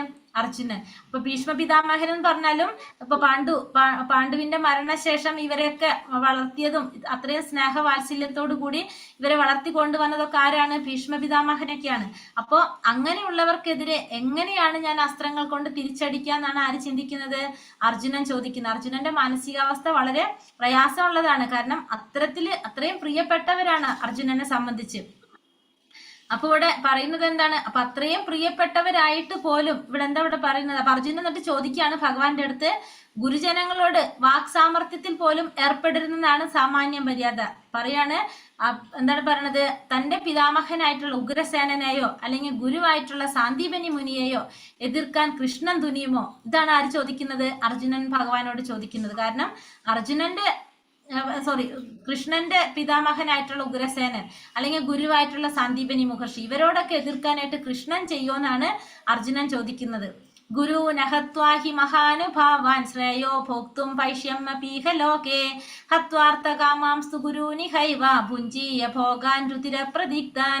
എന്റെ ഗുരുജനങ്ങളായ മഹാത്മാക്കളുടെ ജീവിതം കൊണ്ട് പന്താടുന്നതിനേക്കാൾ നല്ലത് ഭിക്ഷയാചിച്ച് ഉപജീവിക്കുന്നതാകും. ലൗകിക നേട്ടങ്ങൾ ആഗ്രഹിക്കുന്നവരെങ്കിലും ഗുരുജനങ്ങളായ അവർ വധിക്കപ്പെടുകയാണെങ്കിൽ നാം ആസ്വദിക്കുന്ന സുഖങ്ങളെല്ലാം രക്തപങ്കിലമായിരിക്കും. അപ്പൊ എന്റെ ഗുരുജനങ്ങളായ മഹാത്മാക്കളുടെ ജീവിതം കൊണ്ട് പന്താടുന്നതിനേക്കാൾ നല്ലത് എന്താണ്? ഭിക്ഷ യാചിച്ച് ഉപജീവിക്കുന്നത്. അപ്പൊ ഭിക്ഷ യാചിച്ച് ജീവിക്കാനും ആര് തയ്യാറാണ്? അർജുനൻ തയ്യാറാണ്. കാരണം അവര് ലൗകിക നേട്ടങ്ങൾ ആഗ്രഹിക്കുന്നവരാകാം, പക്ഷെ എങ്കിലും ഗുരുജനങ്ങളായിട്ടുള്ള അവര് വധിക്കപ്പെടുകയാണെങ്കിൽ നമ്മൾ ആസ്വദിക്കുന്ന സുഖമൊക്കെ എന്താവും? രക്തപങ്കിലമാകില്ല എന്നാണ് ആര് ചോദിക്കുന്നത്? അർജുനൻ ചോദിക്കുന്നത്. അപ്പൊ വൈദിക നിയമപ്രകാരം എന്താണ്? ദുഷ്കൃത്യം ചെയ്യുന്നവനും വിവേകം നശിച്ചവനുമായിട്ടുള്ള ഗുരുവിനെ ഉപേക്ഷിക്കണം. അപ്പൊ ഒരു ഗുരു എന്ന് പറയുമ്പോൾ ഒരു ഗുരുവിന് വേണ്ട യോഗ്യതകളുണ്ട്. ആ ഗുരുവിന് വേണ്ട യോഗ്യതകൾ ഇല്ലെങ്കിൽ ആ ഗുരുവിനെ നമുക്ക് എന്ത് ചെയ്യാം? നമുക്ക് ഉപേക്ഷിക്കാം. അങ്ങനെയാണ് അപ്പൊ ഒരു ഗുരുവിന് വേണ്ട യോഗ്യതകൾ ഇല്ലെങ്കിൽ നമുക്ക് ആ ഗുരുവിനെ നമുക്ക് ഉപേക്ഷിക്കാം. അപ്പൊ ദുഷ്കൃത്യം ചെയ്തവൻ അല്ലെങ്കിൽ വിവേകം നശിച്ചവനായിട്ടുള്ള ഗുരുവിനെ ഉപേക്ഷിക്കാം. അപ്പൊ ഇവിടെ എന്താണ് ചെയ്തത്? ഭീഷ്മരും ദ്രോണരും ദുര്യോധനന്റെ സാമ്പത്തിക സഹായം സ്വീകരിച്ചു പോയത് കൊണ്ട് അയാളുടെ പക്ഷത്തു ചേരാൻ ബാധ്യസ്ഥരായി. സാമ്പത്തിക പരിഗണനകൾക്ക് വശംവദരായി. അവർ അപ്രകാരം ചെയ്യാൻ പാടില്ലാത്തതായിരുന്നു. ഈ സാഹചര്യത്തിൽ അവർ ഗുരുത്വത്തിന്റെ മഹനീയത നഷ്ടപ്പെടുത്തി. അപ്പൊ അവർ ഈ സാഹചര്യത്തിൽ അവരെന്താ ചെയ്തത്? ഗുരുത്വത്തിന്റെ മഹനീയത നഷ്ടപ്പെടുത്താണ് ചെയ്യുന്നത്. അപ്പൊ അതുകൊണ്ട് ഇവിടെ എന്ത് ചെയ്യാന്നാ പറഞ്ഞത്? അങ്ങനെയുള്ള ഗുരുവിനെ നമ്മൾ ഉപേക്ഷിക്കാം എന്നാണ് ഇവിടെ പറയുന്നത്. ദിക്മകരനോ യത്തോ ജയേമ യദിവാനോ ജയേയുവോ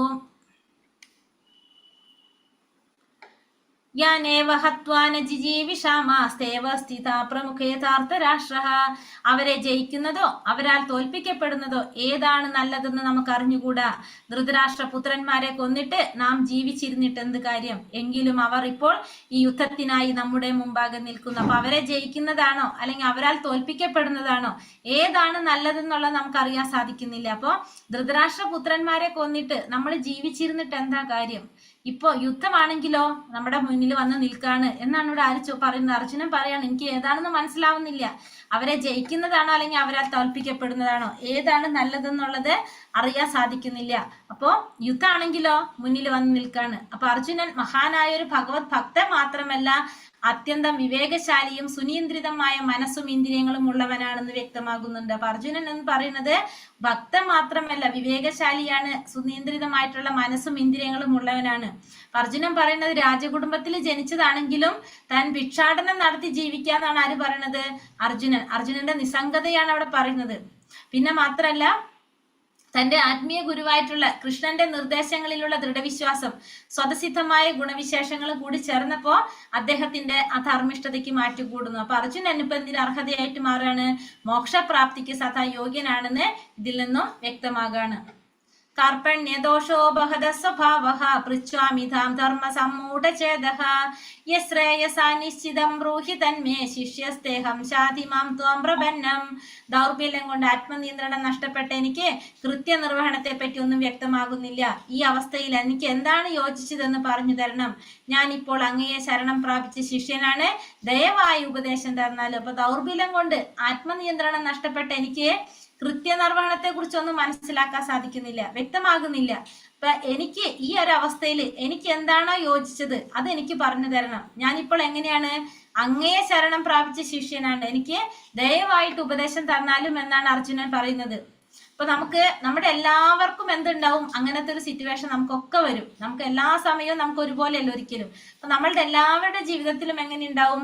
ഇത്തരത്തിൽ ഇപ്പൊ അർജുനന്റെ സിറ്റുവേഷൻ എടുത്തു കഴിഞ്ഞാൽ അല്ലെ, അർജുനനെ സംബന്ധിച്ച് ഭീഷ്മ പിതാമഹനും അല്ലെങ്കിൽ ദ്രോണാചാര്യനും വന്ന അത്രയും പ്രിയപ്പെട്ട വ്യക്തികളാ. അവർക്കെതിരെയാണ് ആർക്ക് ആയുധെടുക്കേണ്ടത്? അർജുനന്. അപ്പൊ നമുക്കും അങ്ങനത്തെ സാഹചര്യങ്ങൾ ഉണ്ടാവാം. അപ്പൊ നമുക്ക് ജീവിതത്തിൽ വഴി കാട്ടി തരാനായിട്ട് കഴിവുള്ള ഒരു ഗുരുവിനെ നമ്മൾ സമീപിക്കണം. അങ്ങനെ സമീപിച്ചിട്ട് നമ്മൾ എന്ത് ചെയ്യണം? ആത്മസാക്ഷാത്കാരത്തിന് വേണ്ടിയിട്ട് നമ്മൾ പ്രവർത്തിക്കുക. അങ്ങനെയാണ് വേണ്ടത്. അപ്പൊ അല്ലാതെ ആത്മസാക്ഷാത്കാരത്തിന് വേണ്ടി പ്രവർത്തിക്കാതെ ഒരു മനുഷ്യൻ എന്ന നിലയിൽ നമ്മുടെ ജീവിത പ്രശ്നങ്ങൾ പരിഹരിക്കാതെ നമ്മൾ പട്ടികളെയും പൂച്ചകളെയും പോലെ ലോകം ത്യജിക്കുന്നവൻ ആരാണ്? കൃപണനാണ്. കൃപണനാണെന്ന് പറയുന്നത്. അതായത് കൃപണൻ എന്ന് വെച്ചാൽ പിശുക്കൻ എന്നാണ് അർത്ഥം. പിശുക്കൻ എങ്ങനെയാണ്? കയ്യിലിരിക്കുന്ന പൈസ ആവശ്യത്തിന് ഉപയോഗിക്കാത്തവനാണ് ആര്? പിശുക്കൻ എന്ന് പറയുന്നത് നമ്മൾ അല്ലെ. അതേപോലെ തന്നെ ആത്മസാക്ഷാത്കാരം നേടാന്നുള്ളതാണ് നമ്മൾ ഏത് ജന്മത്തിന്റെ ലക്ഷ്യം? മനുഷ്യജന്മത്തിന്റെ ലക്ഷ്യം. മനുഷ്യജന്മം നമുക്ക് എന്തിനു തന്നിരിക്കുന്നതാണ്? എന്തിനാണ് നമുക്ക് മനുഷ്യജന്മം തന്നിരിക്കുന്നത്? മനുഷ്യജന്മത്തിലൂടെ വേണം നമ്മളിപ്പോ ഭഗവാൻ കുറെ ശാസ്ത്രങ്ങൾ നമുക്ക് തന്നു. നമുക്ക് ഭഗവത്ഗീത, ഭാഗവതം പോലുള്ള ഗ്രന്ഥങ്ങൾ, കുറെ ഗ്രന്ഥങ്ങൾ ധർമ്മത്തെ കുറിച്ച് മനസ്സിലാക്കാൻ ശാസ്ത്രങ്ങൾ നമുക്ക് തന്നു. ഇതിലൂടെ നമ്മൾ എന്ത് വേണം? ഭഗവാനെ കുറിച്ച് അറിയണം. നമുക്ക് ആത്മസാക്ഷാത്കാരം നേടി നമ്മൾ വന്ന സ്ഥലത്തേക്ക് നമ്മൾ തിരിച്ചു പോകാം. അതിനു വേണ്ടിയിട്ടാണ് നമുക്ക് ഇതൊക്കെ തന്നിരിക്കുന്നത്. അതൊന്നും നമ്മൾ നോക്കാതെ നമ്മുടെ ജീവിത പ്രശ്നങ്ങൾ, നമ്മുടെ ജീവിതത്തിൽ അനുഭവിക്കുന്ന പ്രശ്നങ്ങൾ ഏതാണ്? ജന്മ, മൃത്യു, ജരാവ്യാധി. നമ്മൾ ഈ ഭൗതിക ലോകത്തിൽ അനുഭവിക്കുന്ന പ്രശ്നം എന്ന് പറഞ്ഞാൽ ജനനം, മരണം, പിന്നെ ജരാനരകൾ ബാധിക്കുക, വ്യാധി, അസുഖങ്ങൾ ബാധിക്കുക. ഇതിനെ മാറ്റാൻ നമുക്ക് ആർക്കും സാധിക്കില്ല. അപ്പൊ ഈ പ്രശ്നങ്ങൾ പരിഹരിക്കാതെ ഇത് പരിഹരിക്കാൻ എപ്പോഴാ സാധിക്കുക? ഈ ഭൗതിക ലോകത്തിൽ നിന്നും മോചനം നേടിക്കഴിഞ്ഞാൽ. അപ്പൊ നമുക്ക് പിന്നെ എന്തുണ്ടാവില്ല? ഈ ജരാനരകൾ ഉണ്ടാവില്ല, മരണം ഉണ്ടാവില്ല, ഇതൊന്നും ഉണ്ടാവില്ല. ഭൗതിക ലോകത്തിൽ ഇതല്ലാതെ ഉള്ളൂ. അത് പരിഹരിക്കാതെ പട്ടികളെയും പൂച്ചകളെയും പോലെ നമ്മളും ജീവിച്ച് മരിക്കുകയാണെങ്കിൽ നമ്മളും ആരാണ്? കൃപണന്മാരാണ്. നമ്മളെ പേര്. അപ്പൊ നമ്മൾ ആരായിട്ട് മാറും? കൃപണനായിട്ട് മാറും. നമ്മൾ ഭൗതികമായ ജീവിത വീക്ഷണത്തോടെ സ്വന്തം കുടുംബം, സമൂഹം, രാജ്യം എന്നിവയിൽ ആവശ്യത്തിലധികം സ്നേഹം പുലർത്തിക്കൊണ്ട് സമയം പാഴാക്കുന്നവൻ കൃപണൻ. സൗഹൃദ സംഭാഷണങ്ങൾ നിർത്തി അർജുനൻ ശിഷ്യൻ എന്ന നിലയിൽ കൃഷ്ണനെ സ്വയം സമർപ്പിക്കുന്നു.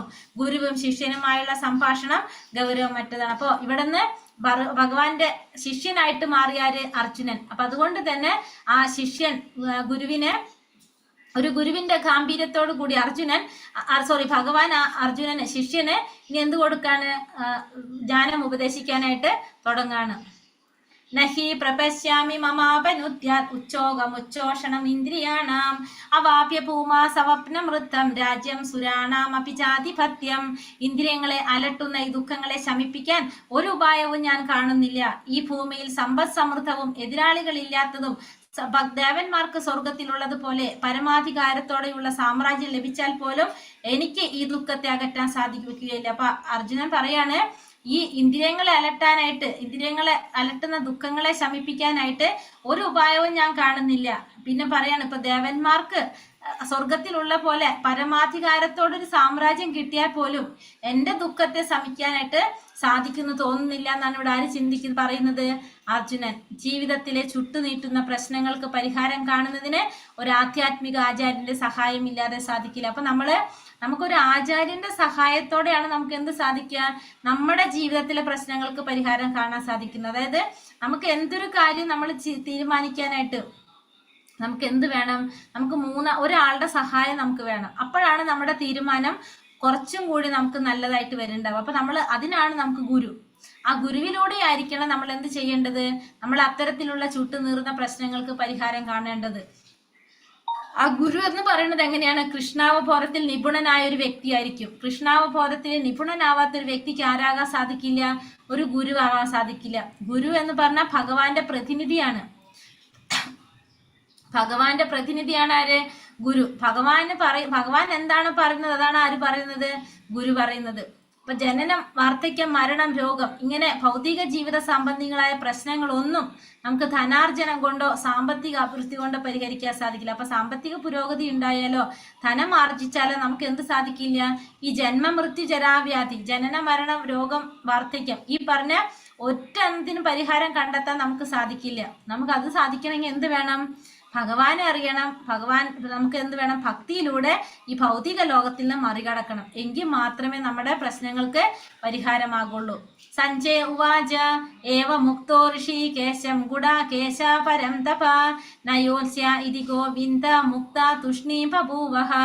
സഞ്ജയൻ പറഞ്ഞു. ഇത്രയും പറഞ്ഞിട്ട് ശത്രു സംഹാരിയായ അർജുനൻ വീണ്ടും ഗോവിന്ദ ഞാൻ യുദ്ധം ചെയ്യുകയില്ല എന്ന് പറഞ്ഞ് കൃഷ്ണൻ ഉണർത്തിച്ചുകൊണ്ട് മൗനം കൊണ്ട്. അപ്പൊ ഇത്രയും പറഞ്ഞിട്ടും അർജുനൻ എന്ത് ചെയ്തു? ഇനി ഞാൻ യുദ്ധം ചെയ്യാൻ താല്പര്യമില്ല ഗോവിന്ദ എന്ന് പറഞ്ഞിട്ട് മൗനം പൂണ്ടു എന്നാണ് ഇവിടെ സഞ്ജയൻ പറയുന്നത്. അർജുനൻ യുദ്ധം ചെയ്യാതെ പോർക്കളം വിട്ട് ഭിക്ഷാടനത്തിനായി പുറപ്പെടുന്നു എന്നറിയുമ്പോൾ ധൃതരാഷ്ട്രക്ക് വലിയ സന്തോഷം ഉണ്ടായിരിക്കണം. അപ്പൊ അതുകൊണ്ടാണ് ഇവിടെ സഞ്ജയൻ അർജുനൻ എന്ത് പറയുന്നത്? പരംതപ എന്നാണ് പറയുന്നത്. അതായത് ശത്രുക്കളെ സംഹരിക്കാൻ കഴിവുള്ളവൻ എന്ന പദം കൊണ്ടാണ് ഇവിടെ നിരാശപ്പെടുന്നത്. ഇവിടെ പരംതപ എന്ന് പറഞ്ഞാല് ശത്രുക്കളെ സംഹരിക്കാൻ കഴിവുള്ളവനാണ് അർജുനൻ എന്ന പദം കൊണ്ട് നിരാശപ്പെടുത്തി.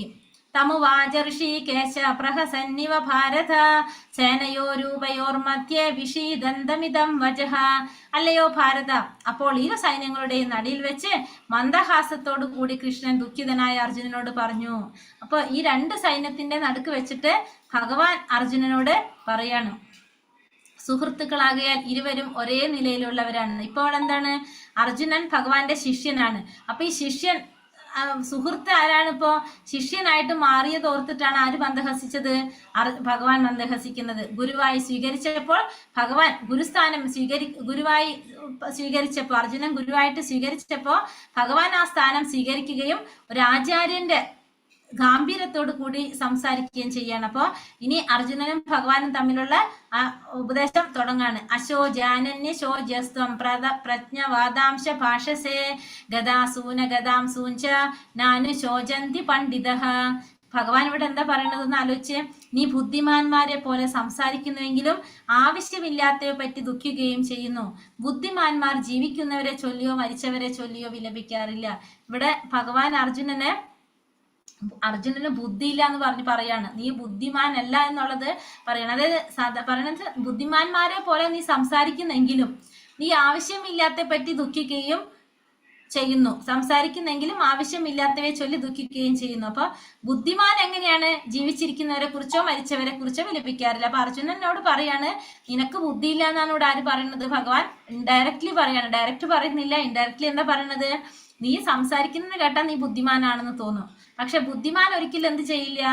ആവശ്യമില്ലാത്ത കാര്യങ്ങളെ കുറിച്ച് ചൊല്ലി ദുഃഖിക്കുന്നുണ്ടാവില്ല. അപ്പൊ ബുദ്ധിമാന്മാര് ജീവിച്ചിരിക്കുന്നവരെ കുറിച്ചോ മരിച്ചവരെ കുറിച്ചോ വിലപിക്കാറില്ല. അപ്പൊ അതിന്റെ അർത്ഥം എന്താണ്? അർജുനന് ബുദ്ധിയില്ല എന്നാണ് ഇവിടെ ആര് പറയുന്നത്? ഭഗവാൻ പറയുന്നത്. അറിവ് എന്നാൽ പദാർത്ഥത്തിനെയും ജീവാത്മാവിനെയും രണ്ടിന്റെയും നിയന്താവായ പരമപുരുഷനെയും കുറിച്ചുള്ള ജ്ഞാനമാണെന്ന് അടുത്ത അധ്യായങ്ങളിൽ വിശദീകരിക്കുന്നുണ്ട്. അപ്പൊ അറിവ് എന്ന് പറഞ്ഞാല് നമ്മുടെ ശരീരത്തിനെ കുറിച്ച്, ജീവാത്മാവിനെ കുറിച്ച്, ആ രണ്ടിന്റെയും നിയന്താവായിട്ടുള്ള ഭഗവാനെ കുറിച്ചുള്ള ജ്ഞാനമാണെന്നുള്ളത് അടുത്ത അധ്യായങ്ങളിൽ പറയുന്നുണ്ട്. ഇന്നല്ലെങ്കിൽ നാളെ മണ്ണടിയാൻ വിധിക്കപ്പെട്ടിട്ടുള്ളതാണ് നമ്മുടെ ശരീരം. അപ്പൊ നമ്മുടെ ശരീരം എന്ന് പറഞ്ഞാല് പഞ്ചഭൂതങ്ങൾ കൊണ്ട് നിർമ്മിച്ചതാണ്. ഇന്നല്ലെങ്കിൽ നാളെ അത് മണ്ണടിയാൻ വിധിക്കപ്പെട്ടിട്ടുള്ളതാണ്. ആത്മാവിനെ പോലെ പ്രാധാന്യം എന്തിനില്ല? നമ്മുടെ ശരീരത്തിനില്ല. ഇതറിഞ്ഞ വ്യക്തി ശരിക്കും ആരാണ്? വിജ്ഞാനിയാണ്. നാദേഹം നാതു ജാതു നാസം നാത്വം നേമേ ജനാധിപ ന ഭവിഷ്യാമ്യ സർവേ വയമദാപരം. ഞാൻ ഇല്ലാതിരുന്നൊരു കാലം ഉണ്ടായിട്ടില്ല, അതുപോലെ നീയും. ഈ കാണുന്ന രാജാക്കന്മാരും എല്ലാം എന്നും ഉണ്ടായിരുന്നു, ഒരിക്കലും നാം ആരും ഇല്ലാതാകുന്നില്ല. അപ്പൊ നമ്മള് അർജുനനോട് പറയാണ്, ഞാൻ ഇല്ലാത്തൊരു കാലം ഇതുവരെ ഉണ്ടായിട്ടില്ല, അതുപോലെ തന്നെയാണ് നീയും. ഇതുവരെ ഈ പറഞ്ഞ രാജാക്കന്മാരെല്ലാവരും എന്നും ഉണ്ടായിരുന്നു, നമ്മൾ ആരും ഒരിക്കലും ഇല്ലാതാകുന്നില്ല. സർവോത്കൃഷ്ടനായ വ്യക്തിയാണ് പരമദിവ്യോത്തമ പുരുഷനായ ഭഗവാൻ ശ്രീകൃഷ്ണൻ. ഭഗവാന്റെ സനാതന സുഹൃത്തായ അർജുനനും പോർനിലത്ത് ഒത്തുചേർന്നിട്ടുള്ള രാജാക്കന്മാരും ശാശ്വത വ്യക്തികൾ തന്നെയാണ്. അവരാരും മുൻകാലത്ത് ജീവിക്കാത്തവരോ മേലിൽ ശാശ്വതത്വം നഷ്ടപ്പെടുന്നവരോ അല്ല. അപ്പൊ എല്ലാവരും പണ്ടേ ഉണ്ടായിരുന്നവരാണ്. ഇന്നും ഉണ്ട്, നാളെ ഉണ്ടാകും, ഇനിയും എല്ലാവരും ഉണ്ടാകും. പക്ഷെ അവര് അപ്പൊ എന്താ പറഞ്ഞത്, ഭാവിയിലും അവർ നിലനിൽക്കും. അതിനാൽ ആരെയും കുറിച്ച് ദുഃഖിക്കേണ്ടതില്ല. ആത്മീയ വ്യക്തിത്വം ഭഗവത് ഭക്തന്മാർക്ക് മാത്രമേ മനസ്സിലാകുള്ളൂ. അപ്പൊ ഇത് പറഞ്ഞ ആർക്കാ മനസ്സിലാക്കാൻ സാധിക്കുക? ഭക്തന്മാർക്ക് മാത്രമേ അറിയാനായിട്ട് മനസ്സിലാക്കാൻ സാധിക്കുള്ളത്. അതെന്താണ് ഈ പറയുന്നത്? ഇനി ഭഗവാൻ തുടങ്ങാണ്. അപ്പൊ ആദ്യം പറയുന്നത് ആത്മാവിനെ കുറിച്ചാ പറയുന്നത് അല്ലെ.